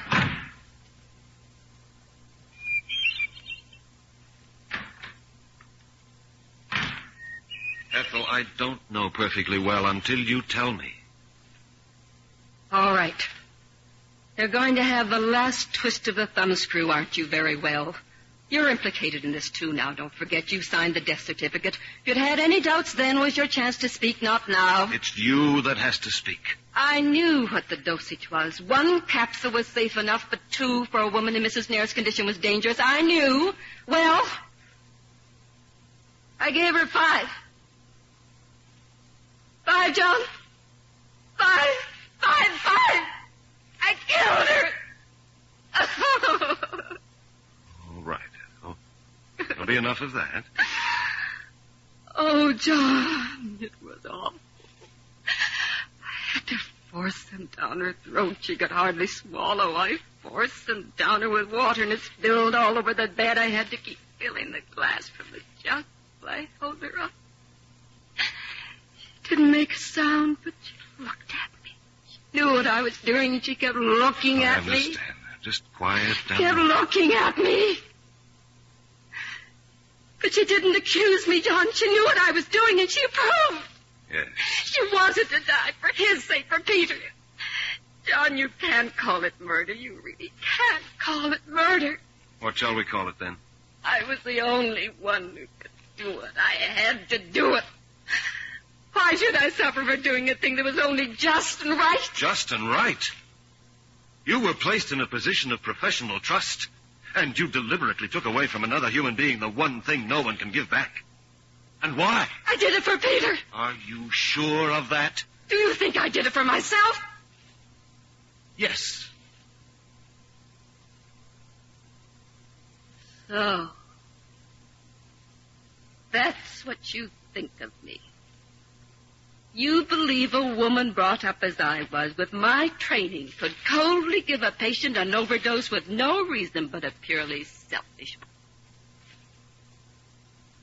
Then it would be murder. I'm not much interested in what words you apply to it. I don't think you did it for Peter, that's all.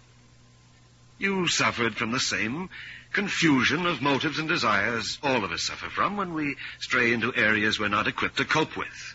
And you are in love with me. Everything you wished for Peter, all your life, you wished for yourself. Now, don't interrupt. Peter was only a means to an end. What you wanted most was to get out of Grantville and lead one of those rosy lives you'd read about. You couldn't do it under your own steam, so Peter was to be your means. He was to be a great musician and take you away with him. Peter is going to be a great musician. He's not going to be your great musician, which is all that really applies. Well, John, it seems I have you to thank for convicting me of sin. If I killed Mrs. Nares to further my own selfishness, then it was murder, all right. No use trying to find another word for it. For just a minute. Something I have to tell you. I don't want to hear any more, John. You have to know this. Well? You didn't kill Mrs. Nares. Mrs. Nares died a natural death. What? Those capsules I left beside the bed were completely harmless. Did you know what I was going to do? I was afraid. I've been watching. You knew what I was going to do, and you didn't say a word. It's a pretty hard thing to say. I suppose I'd been wrong. What if you had been wrong? I couldn't just come out and accuse you of planning to give Mrs. Nares an overdose. Why not? Oh, you were afraid to risk the loss of my regard for you. But you weren't afraid to risk making a murderess out of me. I didn't make a murderess out of you. I made the substitution. What difference does that make? When I forced those capsules down Mrs. Nair's throat, I meant her to die. The fact they were harmless is beside the point. I didn't know they were harmless. The intention was there. And you. All these months you've been content to let me go on thinking I administered an overdose that night. I haven't been content, but what could I do? I know. You had to make me tell you first. And as long as there was a chance of my achieving the end you accused me of doing it for, there wasn't a chance of my telling you anything.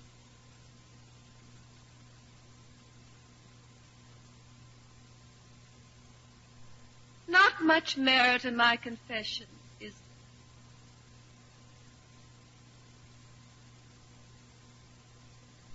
there? I wonder if I'll ever feel clean again. You must stop thinking about it that way.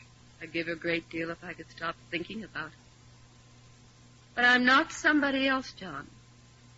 All the prejudices and conventions I was reared in are part of me. Tried to outrage those conventions, and now I'll have to pay for it. And it doesn't make it any better to believe my motives were faulty. Ethel, from the beginning, all I've wanted is to help you. I was being God's little helper when I did what I did. How has it turned out? I wanted to tell you that you weren't responsible for Mrs. Nair's death. But you had to give me a chance. I had to be beaten to the ground before you could stretch down your magnanimous hand. Was that it? And why not let me go on believing I did it for Peter? Was there any merit in exploding even that fancy? Peter isn't worth it. What of it if I thought he was? Perhaps he would have become worth it if I believed in him hard enough. No use, Ethel. You and I are both cursed with a thing called the Grantville conscience. The more we try to act emancipated, the worse hell we undergo. I'm not finished, though, John. Old-fashioned sense of sin or Grantville conscience, whatever it is, I'm not going to succumb without a fight.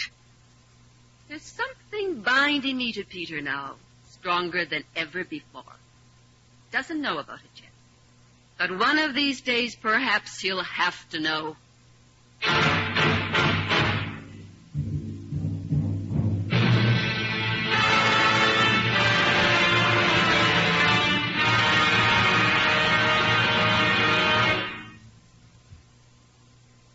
By the middle of August, Ethel Coleman has packed and left Grantville for Toronto, where she seems determined to remain.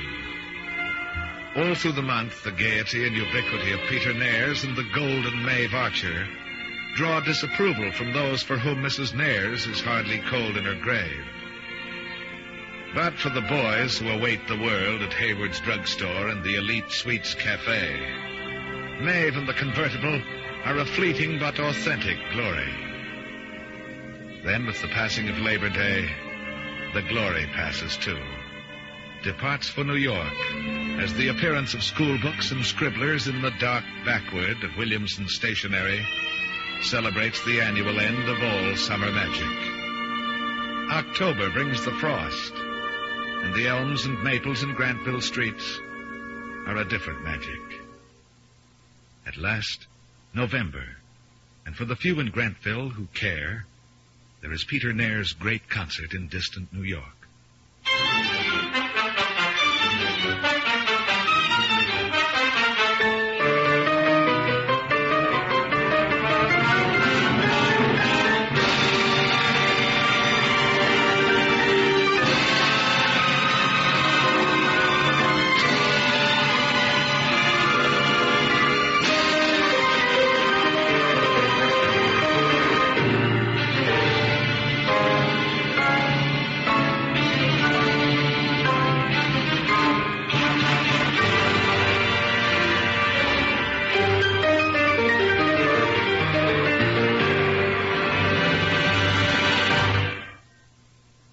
At the old Nair's house in Grantville, Mrs. Bennett has lit the lamps and drawn the curtains. I told McDougal he'd have the lumbago again, Doctor, if he persisted in scampering like a 2-year-old. No call to pick on a man when he's down, Sarah. Gonna have to put you to bed on the plank, McDougal. Oh. Same as last time. Going to bed on a plank don't seem as much fun at my age as it might to a younger man.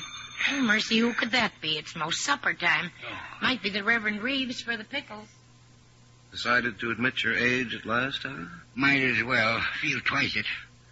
Kind of wish I'd seen more of life, though. Suppose I had more to think about while I lay there. Sometimes it's cozier to have the mind blank. It is, Mr. Reeves. Good evening, Dr. Robertson. Ah, it's McDougal, isn't it? What's left of him. Evening, Reverend. Oh, Mr. Reeves. Bit nippy out? Begins to feel like winter. Snow will be flying first thing we know. Ah, the seasons pass. Ain't nothing to stop him, I guess. You creak out to my car, McDougal. I'll be with you in a minute and drive you down. Lumbago, Reverend. If you ever feel it coming on, shoot yourself. I am sorry. But I'm sure Dr. Robertson knows what to do. We both know what to do. Trouble with me is I ain't got strength enough left to do it. Quite a character. We're all characters. I'll get those pickles for you, Mr. Reeves. What's this about pickles? Now, my wife tasted some of Mrs. Bennett's pickles at the fowl supper, and she's raved so much about them that Mrs. Bennett insists on giving us some. You'd like some, too, wouldn't you, Doctor? I put down gallons more than I'll ever use, and there's almost never any person around here to eat them anymore. I'll pick them up on my way back from driving McDougal. Mrs. Bennett is the soul of kindness. Mrs. Bennett is happy. She stays within her limitations. You consider that a recipe for happiness? There's no recipe for happiness, but it helps. Surely a somewhat confining way of looking at things, Doctor? You should approve, then. Isn't it the business of the clergy to confine people within the convention? It is the business of the clergy, Dr. Robertson, to point people to God. A set of words like that might mean almost anything. Do you suggest that words keep changing their meanings? Like any other symbols? A frightening idea, that. I'm much less frightened by the sounds people make with their mouths than by the intentions they have in their hearts. It is extremely hazardous, Doctor, to judge the intentions of people's hearts. We are told to judge not that we be not judged. I should remember not to cross words with a professional talker. I'm not really a very good talker. I wouldn't be in Grantville if I were an eloquent parson. Don't tell me you're joining the ranks of those who feel cramped by Grantville. On the contrary, I've had the feeling ever since I came here that it's just my size. As I walked along tonight past the lights in the windows of homes, it was very quiet, and someone was burning leaves. And I had a wonderful feeling of calm and reassurance. Oh, of course, I've always liked the autumn, ever since I was a boy. Tonight, I enjoyed the momentary delusion that nothing very wicked could happen in Grantville. I know it's absurd, but I liked the feeling while it lasted. If nothing wicked ever happened, there'd be no work for you, Mr. Reeves. Most of the wicked things that happen, the parson is the last to hear about anyway. Perhaps people have a hard time deciding when they've been wicked and when they haven't. The decision will only be hard if you allow those symbols to keep changing, Doctor. Good night, Mr. Reeves. Good night, Dr. Robertson.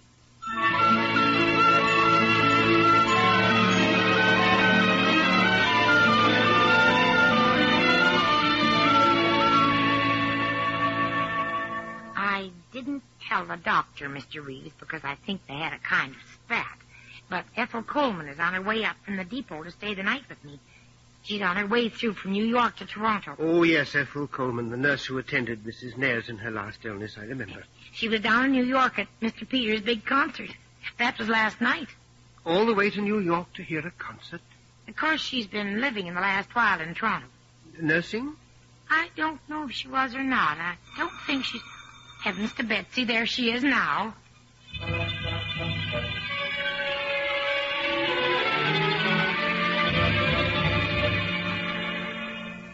I never come into this house without being shocked. Shocked? Find it the same. Do you feel it should change, Miss Coleman? Inanimate things have a stubborn way of staying the same. Well, everything inside us changes. I take it you feel you have changed a good deal. When I'm away, I find it hard to imagine myself the person I was when I was here, Mr. Reeves. Like Alice in Wonderland, who was afraid she wasn't herself. I've just got back from Wonderland. Mrs. Bennett was telling me. Was it a good concert? It was a brilliant occasion. Mr. Reeves, do you believe there's an absolute right and an absolute wrong? Dear me. Don't you think a person may believe a thing right so sincerely that it is right for him until another person convinces him it's wrong? And then it becomes wrong? You have something in common with Dr. Robertson. Dr. Robertson? He was suggesting that words are only symbols which keep changing their meaning. Oh. Yes, he talks like that. You lay great stress on sincerity. I'm a bewildered human, like everyone else, Miss Coleman. But it seems to me, if a man goes to the cabinet for a sleeping pill and in the dark takes poison by mistake, it doesn't matter how sincere he is, he will die. The intention isn't important then? Only the action? Are we so wise that we can separate the two, Miss Coleman?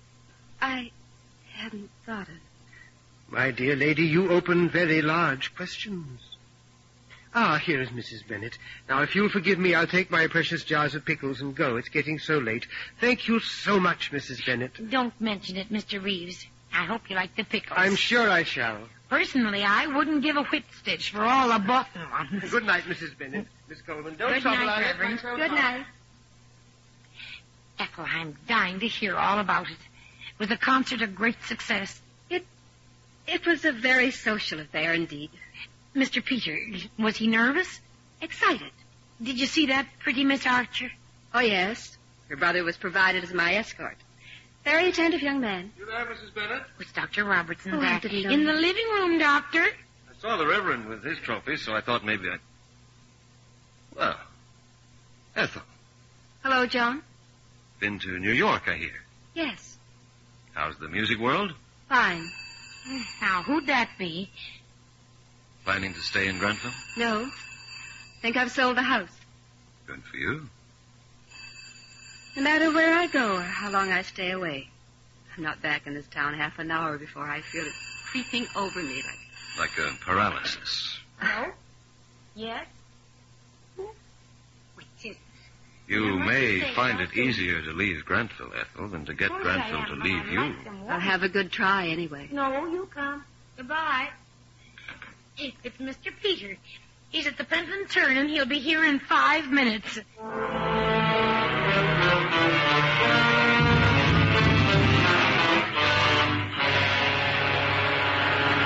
Brilliant success. Nothing of the kind. Let's not kid ourselves. Oh, don't listen to him, John. I was there, and I know. Yeah, you were there, all right. But if that's all you know, you don't know much. The only successful thing about it was the audience. Doc, I'm not much of a pianist. Nobody has to tell me. I have enough integrity left to recognize a phony when I hear one. I heard one last night. It was me. John, he's just suffering from nervous reaction. Stop propping me up, Ethel. I'm tired of being propped up. I want to fall down. Really, Peter, when you get into one of these moods... Doc, tell her to shut up. We're doing all right. All my life, somebody's been trying to get me to be something I'm not. My mother began it. Then there was a grand conspiracy of school teachers. And then there was little Ethel here. Peter's so good at his music. Peter's so clever. Peter's going to become a great pianist. Peter's got to practice and practice and practice. Peter's got to sublimate everybody else's frustrations for them. But in that concert last night, the people who really do know saw me good and clear. A shabby, small-town, hag-ridden dope. And you want to know something? I couldn't be more delighted if I tried. Peter, I won't let you talk like this. You hear that, Doc? She won't let me talk like this. That's my mother's voice. My mother dies, and what happens? There's another nice little mother, all groomed and ready to take her place. Ethel, get this through your head. I'm finished with music. Finished with music. I went through with that concert last night because I had to win my freedom. My freedom from Mother and from you and from fraud. Well, it's finished. I'm going to run my own show from now on, and there isn't any more to be said about it. Oh, yes, there is. How dare you? Do you think you have no responsibility except to your own pleasure? Do you realize what your mother was willing to do for you when she lay helpless upstairs in that room? Ethel. Your mother knew her illness was making it impossible for you to work. You'd built her whole life on your achievement. And if her life stood between you and your future, she wanted to die. No, Ethel. What are you talking about? Peter, she wanted to die to set you free for your work. Are you suggesting my mother committed suicide? What Ethel is trying to I say... know what I'm trying to say. I don't need any help. No. I imagine it was my mother who needed help. And how would you know all this? She couldn't talk. She couldn't even move. All right. She needed help. She wanted to be rid of a life that was a burden to her and to you. You provided the help, I suppose? Yes, I did. You murdered my mother. This is utter nonsense. Ethel did nothing of the kind. No, but I tried to. I was willing to, Peter. That's why you can't walk out in your career like this. A thing that can possess people like that isn't something you can wave away when you feel moody. It's a trust. It's something sacred. What a fool you are, Ethel. Don't you realize that every time I look at a piano now, I'll see a death's head grinning on the keys? If it was really my art you wanted to preserve, not all God's angels could have dragged this confession out of you. You don't give that for my art. And if what you say is true, neither did Mother. It's me you wanted to possess. Well, you're not going to. I'm getting out of here first thing in the morning. I'm going to Maeve, who doesn't care a good golden curse if I ever see another piano. Goodbye. Good luck with your patient, Doc. Peter. No use, Ethel. It isn't true. It isn't true. Stop that. It isn't. No, no, no. Ethel. No, it isn't true. It isn't true. It's going to be all right, Ethel. It's going to be all right. We'll work it out somehow, my dear. We'll work it out.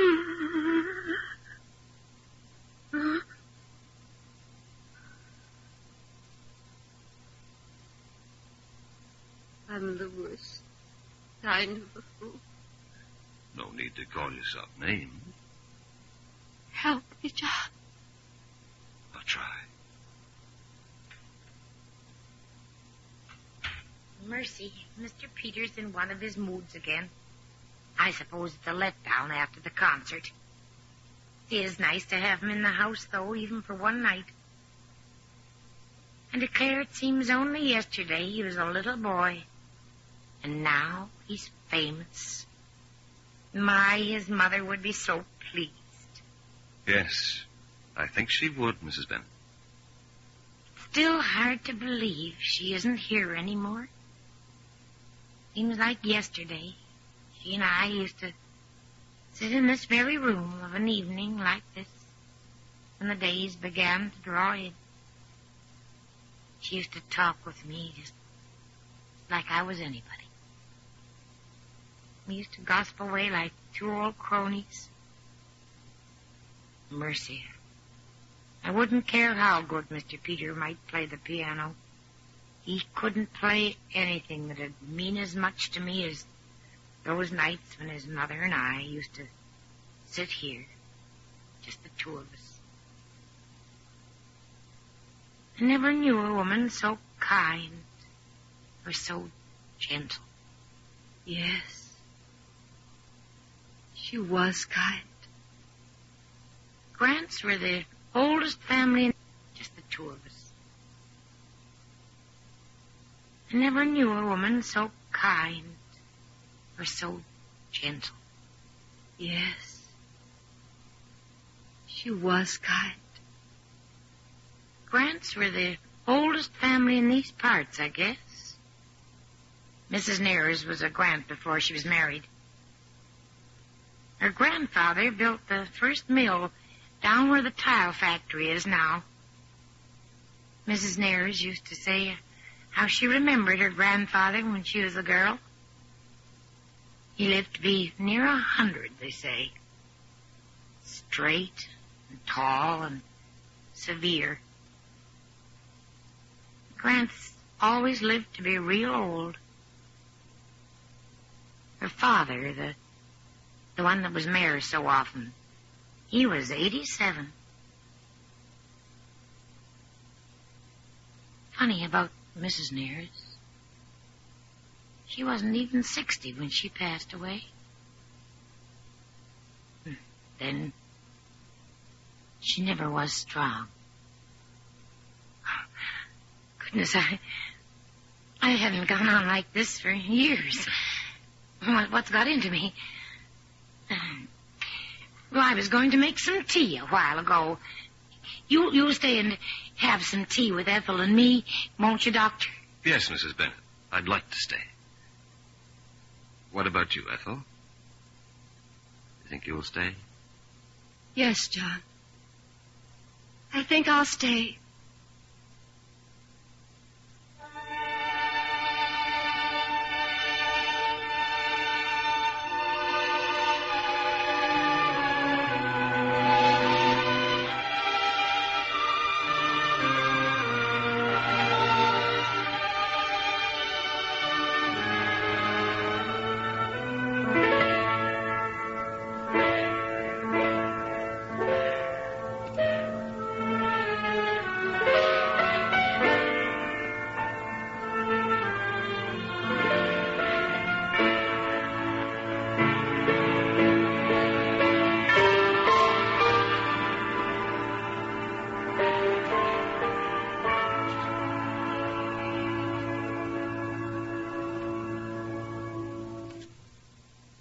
Stage 53, Item 16, A Sense of Sin, a new radio play written and produced by Andrew Allen, based on his own stage play, Narrow Passage.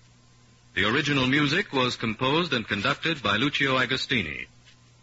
Starred in the cast as Ethel Coleman, Pat Arthurs; as Dr. John Robertson, Bud Knapp; as Peter Nares, Christopher Plummer.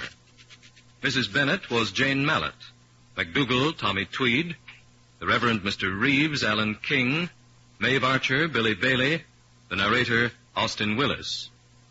Sound effects by David Tasker. Technical operation, Bruce Armstrong.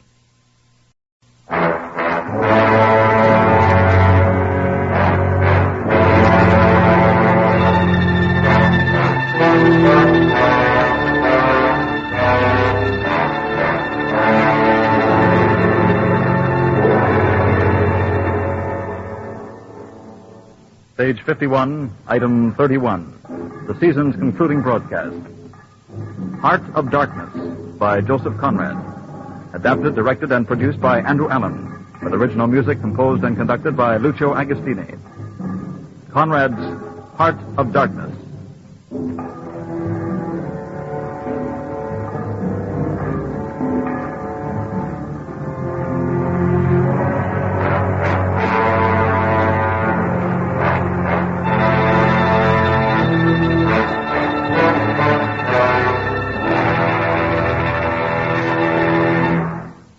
I had just returned to London after a lot of Indian Ocean, Pacific, China Seas. At first I was glad to loaf about. I got tired of that and began looking for a ship, the hardest work on earth. The ships wouldn't look at me, so I got tired of that game, too. There was one place on the map of Africa I had always had a hankering to go to ever since I'd pored over maps as a little chap. A blank space of mystery, a place of darkness. There was in it one great river that you could see on the map like an immense snake uncoiled. Head in the sea, its body curving over a vast country, its tail lost in the depth of the land. I remembered there was a big concern at Company for Trade on that river. Company headquarters was in a European city where I had an aunt living. So I crossed the channel, and in that continental city that always makes me think of a whited sepulchre, I saw my aunt. My dear Charlie, it's a delightful idea. I must say, Aunt Maud, this is the first time I've set a woman to get me a job. Nonsense, Charlie. You've always been far too independent. You seagoing men. Get away from the sea and get to Africa with the company. You may become a rich man after all. Glorious idea. What do you advise? Leave it to me. I know the wife of a very high personage in the administration. You'll hear from him.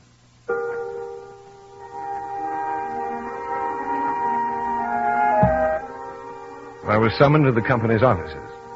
An narrow and deserted street in deep shadow. Immense double doors ponderously ajar. I went up a swept and ungarnished staircase as arid as a desert. And two women, one fat and the other slim, sat on straw-bottomed chairs knitting black wool. Even when they spoke, they continued knitting, with downcast eyes. There's someone you wish to see, monsieur? I have an appointment. My name is Marlowe. Monsieur Marlowe, yes. You are expected. She passed me on to a compassionate, white-haired man, the secretary to the great man himself. The great man spoke to me, approved me, shook my hand. Compassionate secretary, full of desolation and sympathy, made me sign some document. You have, Captain Marlowe, you understand, undertaken not to disclose any trade secrets. Right. You are the servant of the company, the servant of an empire. No end of coin to be made, eh? There is a great responsibility to millions of souls, to an ideal. We believe you understand that very well, Captain Marlowe. Oh, yes, I suppose so. Quite. You have been well attested. They have great confidence in you. Oh, that's nice. You will have an examination by our doctor. After that, there are few formalities beyond instructions for your departure and arrival, which I will send you. Thank you. Perhaps, Captain Marlowe, you will be fortunate enough out there to encounter Mr. Kurtz. Mr. Kurtz? Hi, sir. I was evidently supposed to know what this meant. The secretary nodded sagely, but I was none the wiser. Outside in the antechamber, the two old knitters of black wool looked at me with a swift and indifferent placidity that troubled me. My nephew will be here in a moment, Captain Marlowe, to guide you to the office of the doctor. Your nephew is also a servant of the company, madame? Yes. A young, energetic man? Yes. I suppose someday he'll be going out there. Thy nephew, monsieur, is fond of the saying, I am not such a fool as I look. Quoted Plato to his disciples. Thank you, madame. Ave. Oratore te salutant. As you wish, monsieur. The company's doctor examined me, evidently thinking of something else the while. He was an old, unshaven little man in a threadbare coat, his feet in slippers. I asked him if he knew a man named Kurtz. Yes, he'd examined him. Must have been a long time ago, he supposed. He'd had a good physique and was said to be brilliant. My own examination was satisfactory, too. Good. Yes, good. Good for up there. I'll do, eh, Doctor? Would you let me measure your head?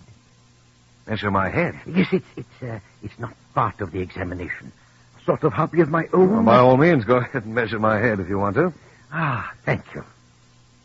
What are those? Calipers? Yes, I suppose you might call them calipers. I always ask leave in the interests of science to measure the crania of those going out there. And when they come back, too? Oh, I never see them when they come back. Those that come back. And moreover, the changes take place inside, you know. I suppose they do. So you are going out there. Famous. Interesting, too. Ever any madness in your family? Is that question in the interests of science, too, Doctor? It would be interesting for science to watch the mental changes of individuals on the spot. Are you an alienist? Every doctor should be. A little.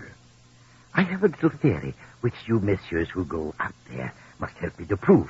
This is my share in the advantages my country shall reap from the possession of such a magnificent dependency. The mere wealth I leave to others. I hope you will pardon me, but you're the first Englishman coming under my observation. I must warn you, I'm hardly a typical Englishman. If I were, I wouldn't be talking like this with you. What you say is rather profound and probably erroneous. Well, those are the measurements. Avoid irritation more than exposure to the sun. Adieu, Monsieur Marlowe. How do you English say, goodbye? In the tropics, one must, before everything, keep calm. Adieu.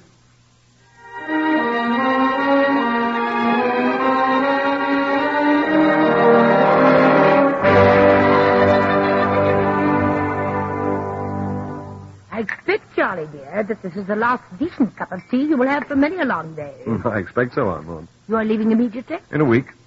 They received you well at the company. Yes, rather too well, I thought. Too well? I felt someone had been telling them lies about me. My dear Charlie, of course I spoke well of you to my friend. Good gracious, you don't expect to get an appointment without a certain amount of exaggeration, do you? Besides, I have a great deal of confidence in you. I suppose you told your friend I was an exceptional and gifted creature. Piece of good fortune for the company.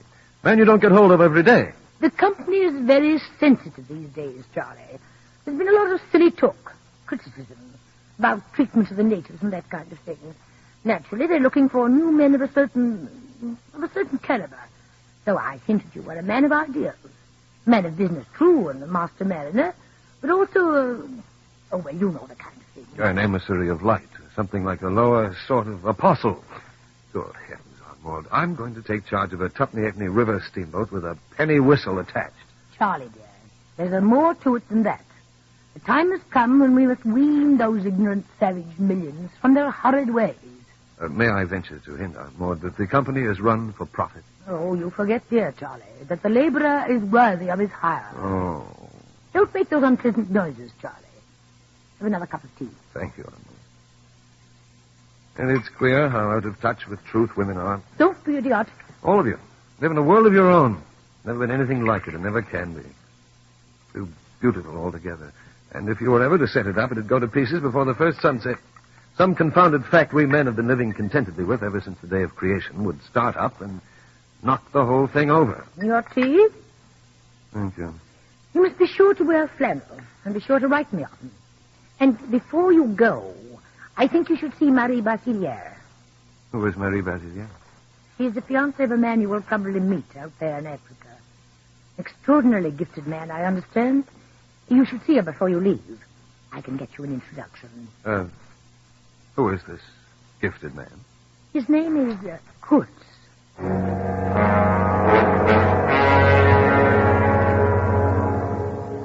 In the street, I don't know why, the feeling came to me that I was an imposter.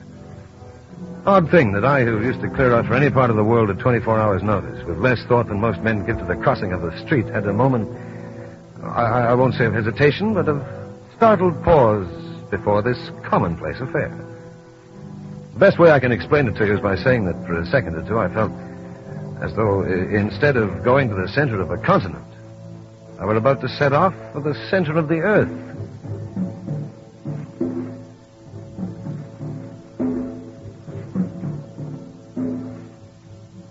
I went to see Mademoiselle Basiliere the day before I sailed. It was twilight. She received me alone in a lofty drawing room with 3 long windows from floor to ceiling that were like 3 luminous and bedraped columns. In age, this fiancée of the man Kurtz was perhaps not much more than a girl. But in her quiet pride, she was a woman, quite lovely, pale and fair. My engagement with him is not approved by my family. That is why you see me alone like this. I'm sorry to hear that, mademoiselle. There is no need to be sorry, Captain Marlowe. I am perfectly happy. I am happy to be alone with my thoughts of him and await his return. You will forgive my saying how inconceivable it seems to me that Mr. Kurtz should go all that long way from you and place himself under the necessity of staying away so long. Ah, but he has been very poor all his life. His mother was a widow without means. That is mainly why my family disapproved. He became impatient of his poverty, and that is what drove him out there. Captain Marlowe, you see, he has gone there because of me. And that is why I'm content to wait. I know he will come back, and I know he will be triumphant. And his mother? She's dead now. She was the only friend I had. You have a capacity for fidelity, mademoiselle. It is a thing I can give him in exchange for all that he is.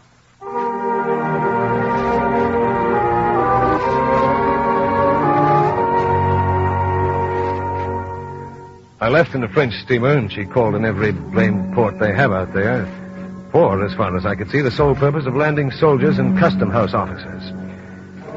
I watched the coast, the edge of a colossal jungle, so dark green as to be almost black, fringed with white surf, straight, like a ruled line, along a blue sea whose glitter was blurred by a creeping mist. The sun was fierce. The land seemed to glisten and drip with steam.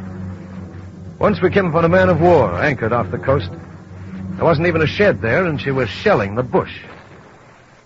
The greasy, slimy swell swung her up lazily and let her down. In the empty immensity of earth, sky, and water, there she was, incomprehensible, firing into a continent. There is a war, you understand. Hidden out of sight in there is a camp of enemy natives. Nothing seems to happen. What can happen? The merry dance of death and trade was like a weary pilgrimage amongst hints for nightmares. It was upward of 30 days before I saw the mouth of the big river. We anchored off the seat of government, and I had myself transferred to the other steamer. The captain was a Swede. His name was Larson. It is funny what some people will do for a few francs a month. I wonder what becomes of that kind when it goes up country. In fact, I'll know soon. I'm going up country. So? Well, they tell me. Don't be too sure. The other day I took up a man who hanged himself on the road. He was a Swede, too. Hanged himself? Why, in God's name? Who knows? The sun too much for him? Or the country, perhaps?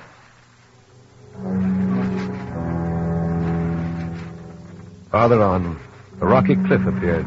Mounds of turned-up earth by the shore, houses hanging on a hill, a continuous noise of rapids over a scene of inhabited devastation. A lot of people, mostly black and naked, moving about like ants. A jetty projecting into the river, a blinding sunlight. There's your company station. I will send your things up. 4 boxes. So, farewell. I came upon a boiler wallowing in the grass. An undersized railway truck on its back, its wheels in the air. Decaying machinery. stacks of rusty rails, a clinking file of natives fastened together by chains toiling up the slope with baskets full of earth on their heads, their bodies skinny, in their eyes the complete, death-like indifference of unhappy savages. I passed a loathsome pit into which other natives had dragged themselves to die. Then at the company buildings, I met a white man in a starched collar, light alpaca jacket, snowy trousers, necktie, and varnished boots.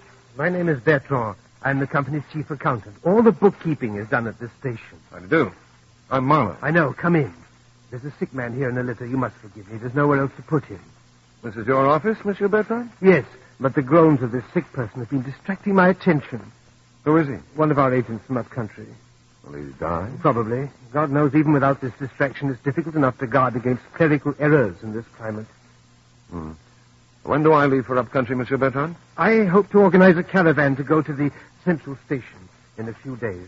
I say I hope to. With these black beasts, one never knows. And at the central station, there is the river steamer I'm to take over? If it is in any condition to take over, it has been wrecked. Oh, I see. Captain Marlowe, in the interior, you will no doubt meet Mr. Kurtz. Kurtz? Our first-class agent, Captain Marlowe. Oh? And furthermore, a very remarkable person. Where is he at the moment? In charge of a trading post, a very important one, in the true ivory country, at the very bottom of there.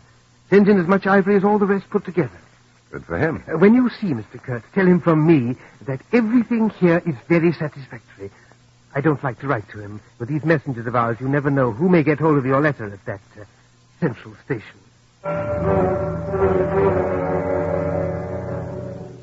I left with a caravan of 60 men for a 200-mile tramp over an empty land, through long grass, through burnt grass, through thickets, down and up chilly ravines, up and down stony hills ablaze with heat, and a solitude.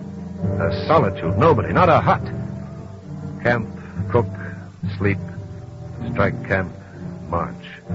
Day after day, with the stamp and shuffle of 60 pair of bare feet behind me, each under a 60-pound load. Now and then a carrier, dead in harness, at rest in the long grass near the path with an empty water gourd and his long staff lying by his side. A great silence around and above. Perhaps on some quiet night, the tremor of far-off drums, sinking, swelling, a tremor vast, faint, a sound weird, appealing, suggestive, and wild.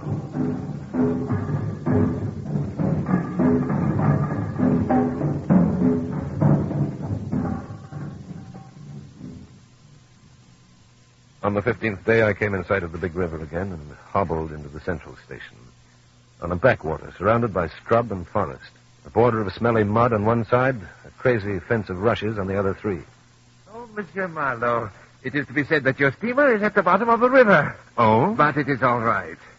The manager himself is here. Well, that makes it nice. It is all quite correct. Everybody has behaved splendidly, splendidly. Good. You must go and see the general manager at once. He is waiting.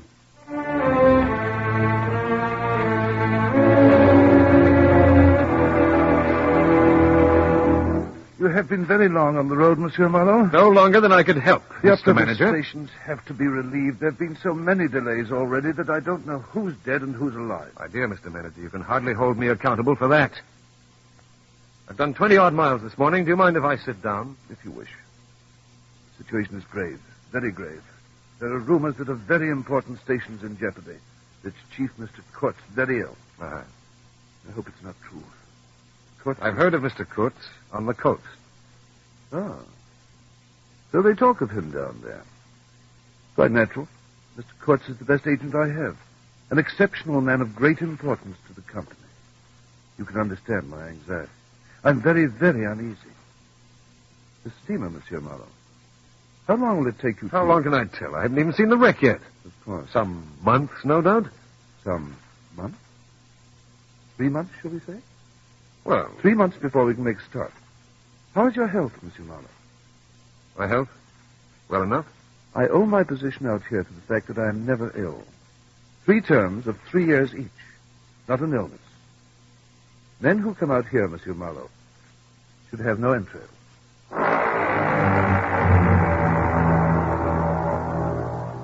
Oh, those months. The Central Station was a crawl with company agents, white men with long staves in their hands who appeared to do nothing but stroll about suspiciously. I began to think of them as a lot of faithless pilgrims bewitched inside a rotten fence. I went to work with the mechanics, such as they were, on the wretched hulk of that steamer. And every item of supply we needed seemed unobtainable. Nothing in the world was able to penetrate the indomitable stupidity of that undertaking. A stream of rubbishy cottons, beads, and brass wire was swallowed in the depth of darkness. And in return came a precious trickle of ivory. The word ivory was in the air, constantly. One night, a shed full of calico burst into flame. From where I smoked my pipe quietly by my dismantled steamer, I saw them all cutting capers in the light, their arms lifted high. In the outer darkness, the drums beat, while some of the pilgrims flogged a Negro nearby who was supposed to have caused the fire in some way. He screeched most horribly. Presently, Dupre strolled up to me, one of the leading agents. His little forked beard and his gentlemanly reserve were reflected in the glare like a papier-mâché Mephistopheles.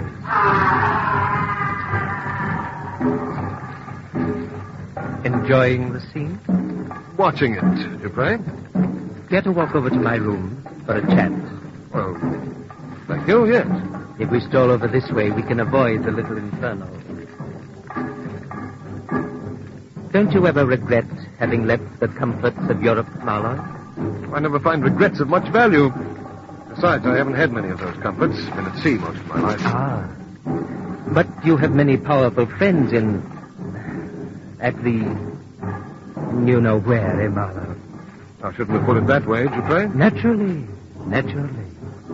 Hey, tell me, Dupre, you're supposed to be in charge of the making of bricks here. So far as I can see, there isn't a fragment of bricks anywhere in the station. I am waiting for supplies. Oh. Meantime, You too? I do secretarial work for the manager. Why? No sensible man rejects wantonly the confidence of his superiors. Oh. Rivets is what I want.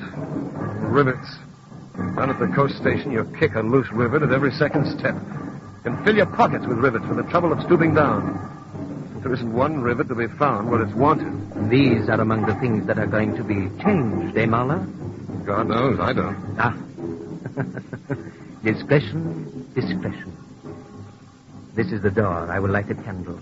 Discretion, eh? Isn't there too much of that commodity? Everyone here spends his time in an air of intrigue. No real work is there. You are struck with the painting? Struck, yeah.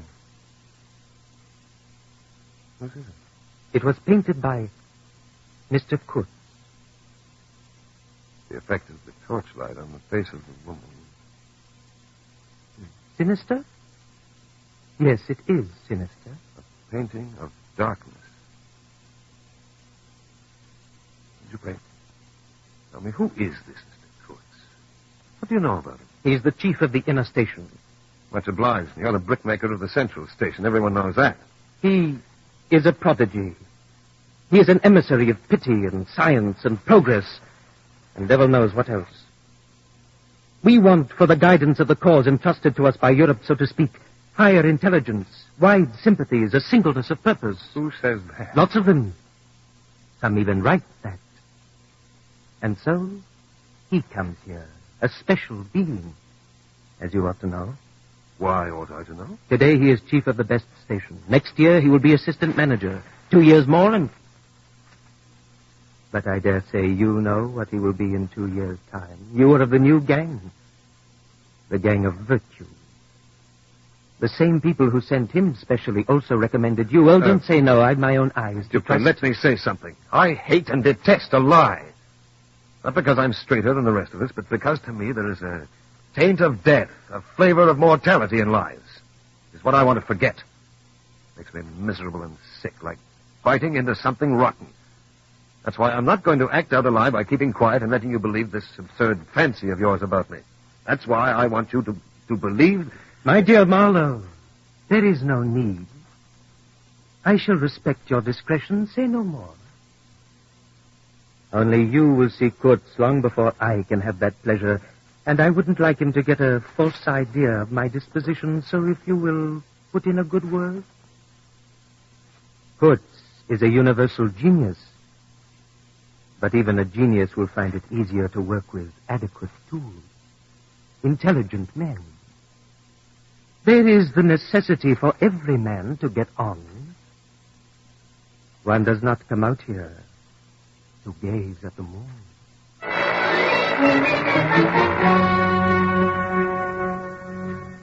I've had to strike and fend off, resist and attack according to the demand of whatever sort of life I've blundered into. I've seen the devil of violence and the devil of greed and the devil of hot desire. But by all the stars, those were strong, lusty, red-eyed devils that swayed and drove men. And here in this place I became acquainted with a flabby, pretending, weak-eyed devil of rapacious and pitiless folly. And I stood appalled. Later I got the rivets, and by hurling myself at the work, had the steamer almost ready. And one night, I overheard a conversation. Am I the manager, or am I not? I was ordered to send him out there. It's incredible. It is unpleasant. He asked the administration to be sent there with the idea of showing what he could do, and I was instructed accordingly. Look at the influence that man must have. The climate may do away with this difficulty for you. He is alone there. Yes. Ever since a year ago, when he sent his assistant down to me with orders to clear the fellow out of the country and send him no more of the sort. I had rather be alone than have the kind of men you can send. Those were his very words. And nothing since then except the ivory. Lots of it. Prime sort. Lots of ivory. Why doesn't he ever bring it himself? Started to once, bringing it in a fleet of canoes. Then before he got here, he turned back alone and sent the cargo on here with his half-caste clerk in charge. What about the rumor that he's ill, seriously ill? Probably true. He's been ill several times, never given himself a chance to recover. And it's 200 miles from where he is to the nearest military post with a doctor. Anybody within now? Only some pestilential wandering trader. Don't know who he is. One of those scoundrels who snap up ivory from the natives. We won't be free from unfair competition until I get one of those fellows hanged as an example. Hang him? Why not? Anything can be done in this country. At least my health remains. But the rest? Oh, my goodness. All sick. They die so quickly, too. No need to worry, really. Just be patient and trust to the jungle. The jungle does for so many. It will do for Kurtz.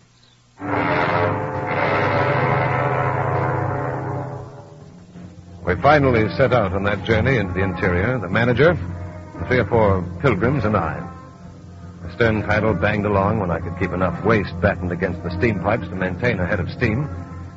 I had a native helmsman who wasn't much good, and a native fireman whose knowledge of the white man's magic consisted in knowing that if the water in that transparent thing disappeared, the evil spirit inside the boiler would get angry and take terrible vengeance.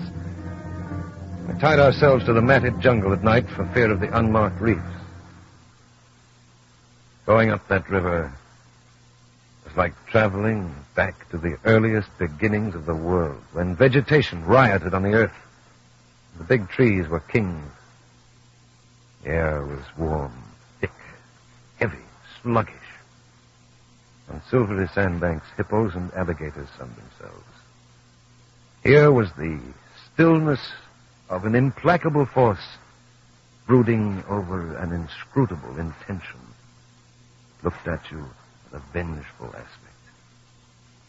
I sweated and shivered over that business. For a seaman, to scrape the bottom of the thing that's supposed to float all the time under his care is the unpardonable sin. More than once, that old steamer had to be pushed off a shoal with 20 cannibals of her crew splashing around. Fine fellows, cannibals, in their place. For us, they were foregoing their familiar diet, and the hippo meat they had brought along as substitute was thrown overboard by the pilgrims when the stench got too much to live with. The cannibals never complained. And the little begrimed steamboat crawled along like a sluggish beetle. We penetrated deeper and deeper into the heart of darkness. At night sometimes, the roll of drums behind the curtain of trees would run up the river and remain sustained as if hovering in the air high over our heads till the first break of day. Whether it meant war, peace, or prayer, We could not tell. We were wanderers on prehistoric Earth. We were traveling in the night of first ages. Of those ages that are gone, leaving hardly a sign and no memories. We were a few miles below the interstation when it happened. The white fog, which was the mist of dawn, warm and clammy, began to lift as if in greased grooves before the round ball of the sun, when suddenly...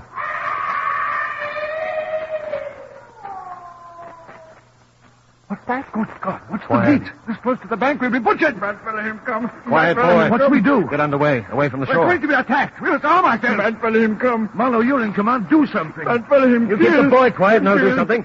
And let's have no shooting unless it's necessary. What idiot fired that shot? We'll be butchered if we don't. Shoot your fools.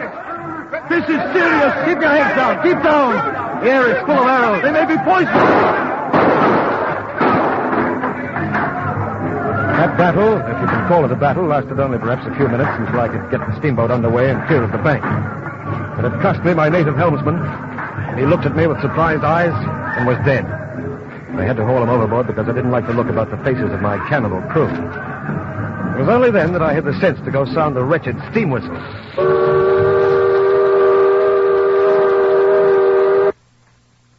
It was sunset when we reached the inner station. Through my glasses, I saw the slope of a hill, a long, decaying building in high grass.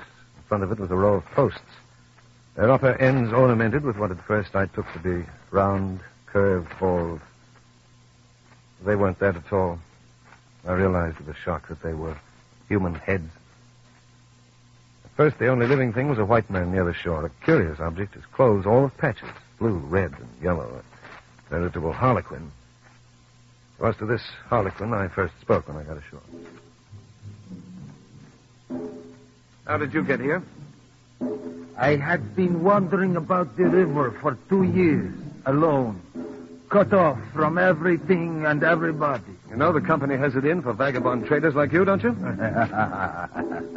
What matter? Tell me, why did the natives attack us? They don't want him to go. Kurtz? Yes, but never mind. You take Kurtz away quick. Quick, I tell you. What will you do?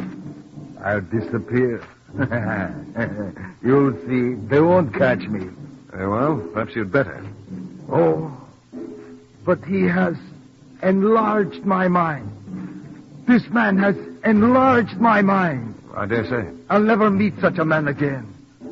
You ought to have heard him recite poetry. His own poetry. Poetry? That first night in the forest when I met him. We talked of everything. Oh, he talked. I forgot there was such a thing as sleep. The night did not seem to last an hour. Everything. Everything. Of love, too. Ah, he talked to you of love. It isn't what you think. It was. In general. He made me see things. Things. And you've been with him ever since? Not constantly. There have been breaks, many of them. Oh, I have nursed him through 2 illnesses, though. Then so often he wandered alone, far in the depths of the forest. I would come to this station and I would have to wait days and days before he would turn up. What was he doing? Exploring or what? Oh, yes. He has discovered lots of villages. A lake, too. Where? Which direction? I don't know. It's dangerous to inquire too much. But most of his expeditions have been for ivory. But he's been cut off from the central station for a year. Had no goods to trade with. There's a good lot of cartridges left even yet. To speak plainly, he raided the country. Yes. Not alone, surely. Well, so Kurtz got the tribe to follow him. They adored him. What can you expect? He came to them with thunder and lightning. They had never seen anything like it. Very terrible. He could be very terrible.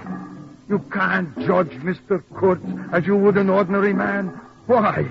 The other day he wanted to shoot me. But I don't judge him, no. Shoot you? What for? Well, I had a small lot of ivory the chief of one village gave me because I shot game for him. Mr. Kurtz wanted the ivory and wouldn't hear reason. He said he would shoot me unless I gave him the ivory and cleared out of the country. He said he had a fancy for it and there was nothing on earth to prevent him killing whom he jolly well pleased. It was true, too. I gave him the ivory, but I didn't clear out. I couldn't leave him. He's mad. No. He was becoming very ill. He's very ill now. Oh, if you'd ever heard him talk, you wouldn't dare hint at such a thing. No. You must take him away before the forest kills him. Me, I don't matter. Who are the natives who attacked us? The fighting men of the Lake tribe. Mr. Kurtz brought them. Oh, he is sick. Very sick now. But even yet, the chiefs come every day to see him. They crawl to him. They crawl to him? Look, I don't want to hear any more about the quaint customs of Mr. Kurtz. I don't want to hear about those human heads either, stuck up on poles in front of his house. I've heard all I want to hear about Mr. Kurtz and all his works. But those heads are only symbols. Quiet, that's enough. Quite enough. They're bringing him. You'll see him. Now I'm going. I'd better. This is Kurtz they're bringing? Yes, the tribe. And if he does not say the right thing to them, we're all done for. But I'm off anyway. Goodbye, Mr. Marlowe. And let us hope those friends of yours on the steamboat don't decide to start shooting again. Goodbye!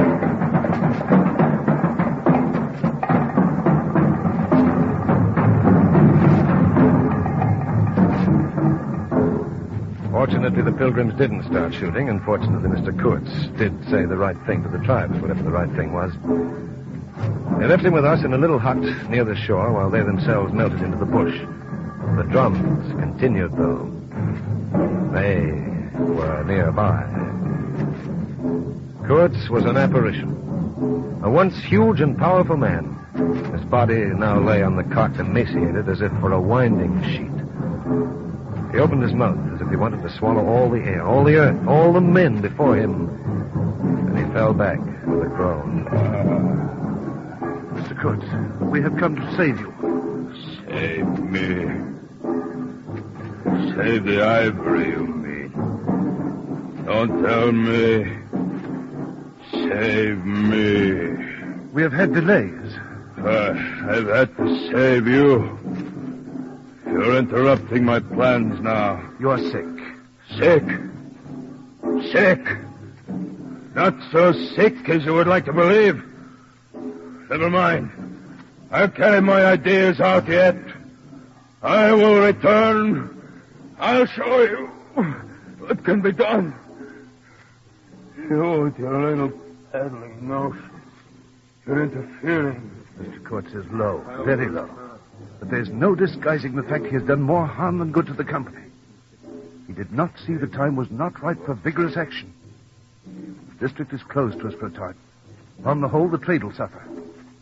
I don't deny there's a remarkable quantity of ivory, mostly fossil. We must save it at all events. But look how precarious the position is. And why? Because the method is unsound. You call it unsound method? Without doubt. Don't you? No method at all. Exactly. I anticipated this. Shows a complete want of judgment. It is my duty to point it out in the proper quarter. Oh, your precious brickmaker, Dupre, will make a readable report for you. What? Oh. Nevertheless, I think Mr. Kurtz is a remarkable man. He was.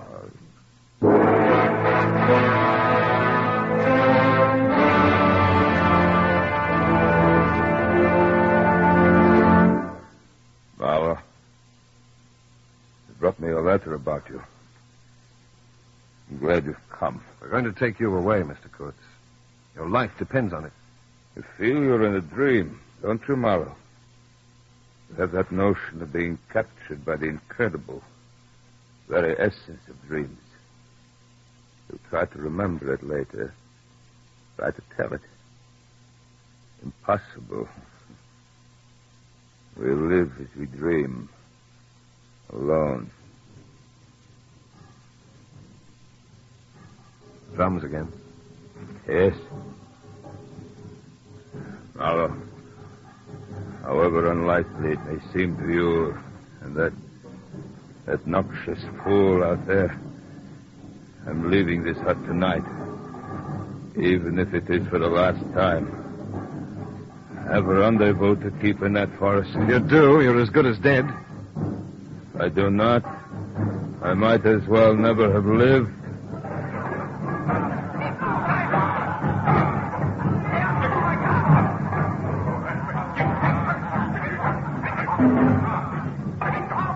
Later, I confess, I fell asleep. When I woke up shortly after midnight, Kurtz was gone. The drums were louder now, and there was chanting, the beginnings of a frenzy of sound, weird and terrifying incantations. The hill was alive with flame. I went out after him alone. I saw a trail, a broad trail through the grass. I remember the exultation with which I said to myself, he can't walk, he's crawling on all fours, I've got him. 2 women knitting black wool obtruded themselves upon my memory as most improper persons to be at the other end of such an affair. Fiends with antelope horns dancing in the flames, a madness of possession, unspeakable things. And suddenly there was Kurtz ahead of me, like a vapor exhaled by the earth, swaying slightly. Go away. Hide yourself. You know what you're doing? Perfectly. You've been lost, utterly lost. I had immense plans. Yes, but if you try to shout, I'll throttle you for good. I was on the threshold of great things. And now for this stupid scoundrel. Your success in Europe is assured in any case. Europe? Europe is for children, old women. Here we recover the memory of monstrous passions. Oh, I know what you think. Brutal gratifications, you think. Beyond the bounds of permitted aspirations. It's not so simple, my friend. Here one invokes everything. One's forgotten self. Go away. It's not for you, any of you. Go away and hide. Mr. Kurtz, you are coming back with me. I have only to raise my voice and you're dead, you fool. I know that. Here there is nothing above or below me. I have kicked myself loose from the earth. I am alone. You don't know whether you're standing on the ground or floating in the air. Nevertheless, if I have to wrestle for your soul, I will. What do you know of my soul? It is beyond you, the reach of any of you. Why don't you go? This is my space. You have no business here. You're sick. You're mad. Don't be childish. My intelligence is perfectly clear. You're concentrated on yourself with horrible intensity. Your soul is mad. Very well. And if you stay with me, you're going to look into hell yourself. Get away while you can. What am I to you? Mr. Kurtz! Can you bear the inconceivable mystery of a soul without restraint, without faith, without fear, in a blind struggle that began in savage swamps before the world was born? Can you...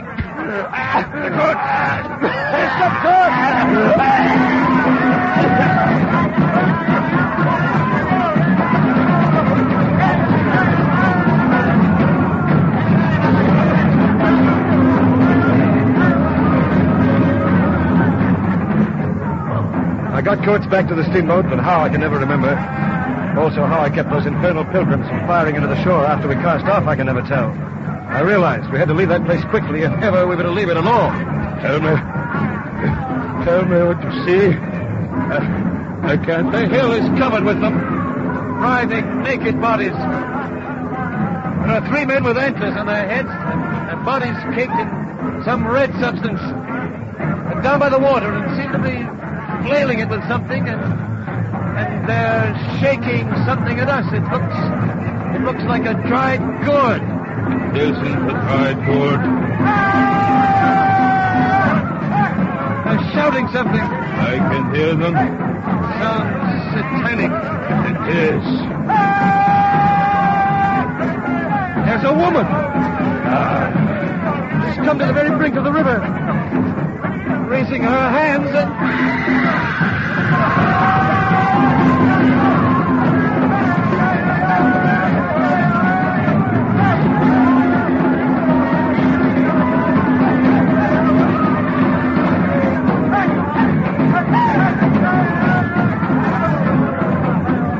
Do you understand this? Do I not?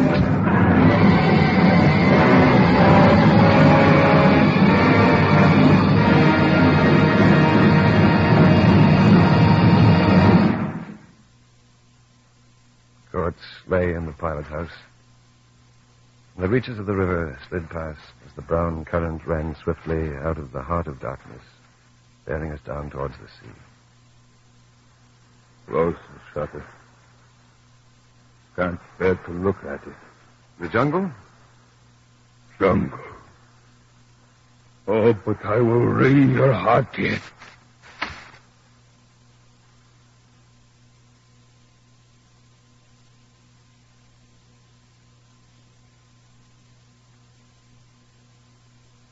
Well, yes? This packet of paper. Keep this for me. That noxious fool, the manager, capable of prying in my boxes when I'm not looking. I'll keep them for you. There are some instructions there. What is to be done with my various things, I'll see to it. Some things for the furthering of my ideas.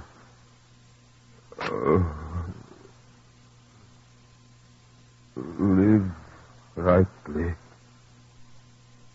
Die. His was an impenetrable darkness. I looked at him as you peered down at a man who was lying at the bottom of a precipice where the sun never shines.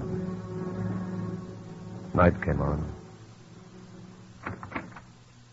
That you, Morrow? Yes. I brought a candle.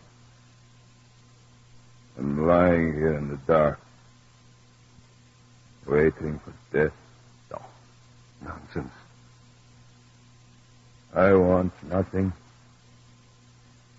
Nothing. Only justice. Only justice. I had a brain, Marlowe. Brain. Now it's a weary waste, haunted by shadows, images of... Oh.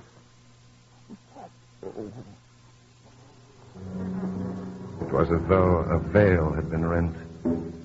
I saw on that ivory face the expression of somber pride, of ruthless power, of craven terror, of an intense and hopeless despair. Did he live his life again in every detail of desire, temptation, and surrender during that supreme moment of complete knowledge? He cried out at some image, at some vision. He cried out twice. The horror! The horror! Boy!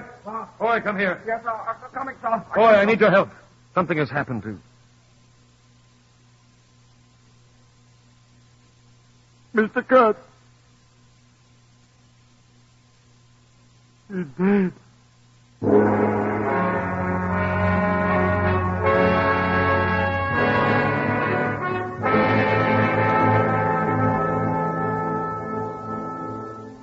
The voice was gone. What else had there been? Next day, the pilgrims buried something in a muddy hole. And then the fever struck me and I nearly died myself.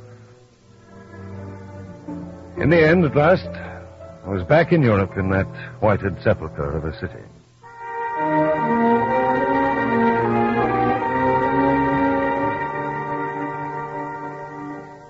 There are, Mr. Marlowe, certain documents which the company believes you to have in your possession. Oh, the company believes that, does it?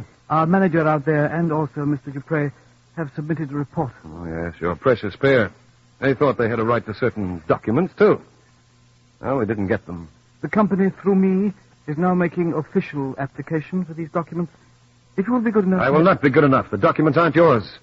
They were entrusted to me by the late Mr. Kurtz, and I have his instructions. The company has the right to every bit of information about its territories, Mr. Marlowe. I'm no longer in the employ of the company. Nevertheless, you will understand that the late Mr. Kurtz's knowledge of unexplored regions, coupled with his great abilities and the circumstances in which he had been placed... My dear sir, I have here Mr. Kurtz's report on the suppression of savage customs. You may have that if you wish. But it's all you get. He wrote it when he first went out there, and although there was a postscript which he wrote shortly before his death, I've destroyed it since it would only have shocked you. Now, good day.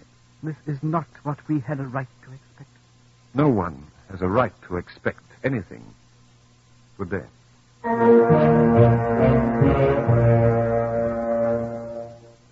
I went to see the lady, the intended wife of the man who was dead. Once again, the dusk was falling. Once again, I had to wait in the lofty drawing room. The tall marble fireplace had a cold and monumental whiteness.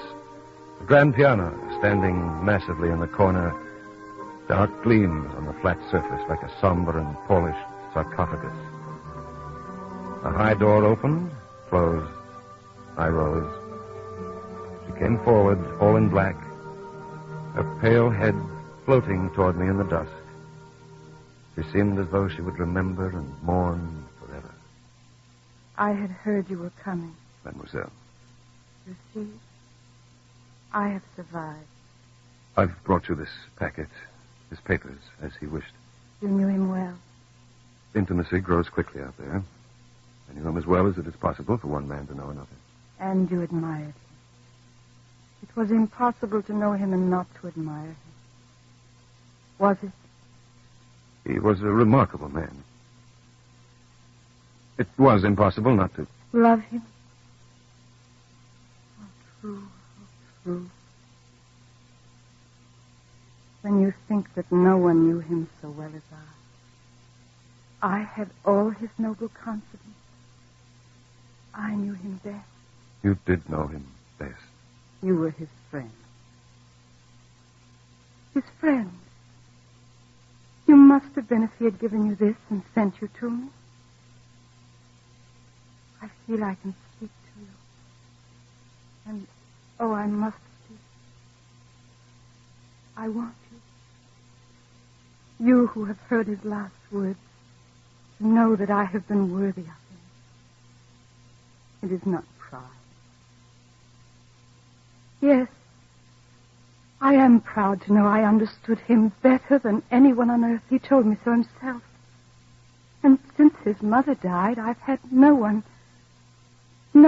to...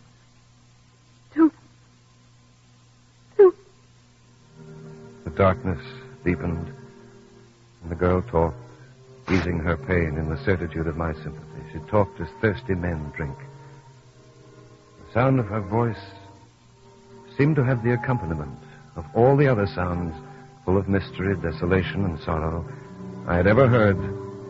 The ripple of the river, the soughing of the trees swayed by the wind, the murmurs of the crowds, the faint ring of incomprehensible words cried from afar, the whisper of a voice speaking from beyond the threshold of an eternal darkness.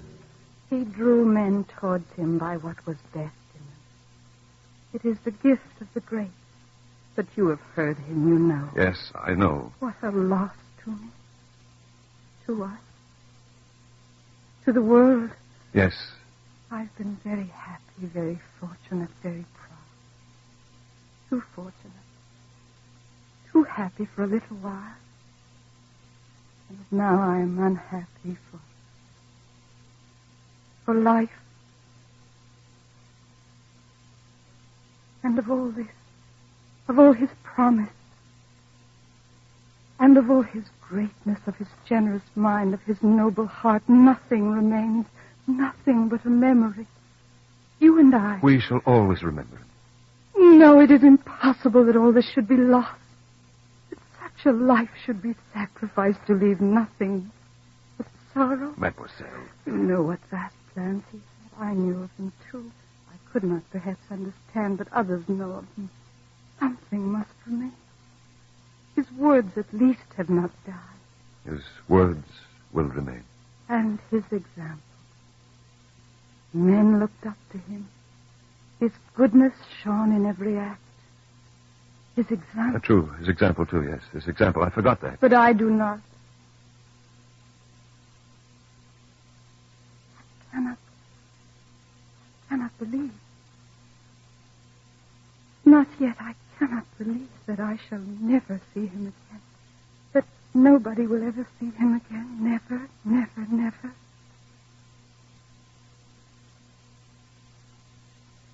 He died as he lived. His end was in every way worthy of his life. And I was not with him. Everything that could be done. Oh, but I believed in him more than anyone on earth, more than his own mother, more than himself. He needed me. Me. I would have treasured every sigh, every word, every sign, every glance. Don't. Forgive me, Captain Marlowe. I have mourned so long in silence. I know. You were with him to the last? Yes. I think of his loneliness. Nobody near to understand him as I would have understood. Perhaps no one to see it. To the very end. I heard his very last words. Repeat them. I want something. Something to live with. I was on the point of crying at her. Don't you hear them? The dusk was repeating them in a persistent whisper all around us. A whisper that seemed to swell menacingly like the first whisper of a rising wind. The horror. The horror.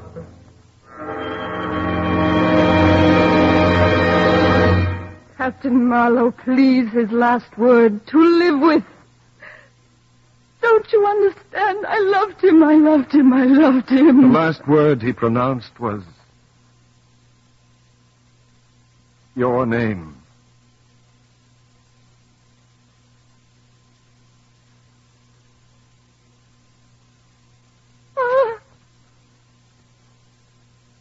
I knew it. I was sure.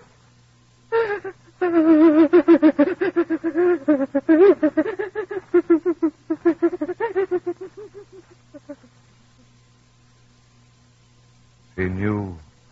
She was sure. Courts had said he wanted only justice. But I couldn't. I could not tell her. It would have been too dark. Too dark altogether.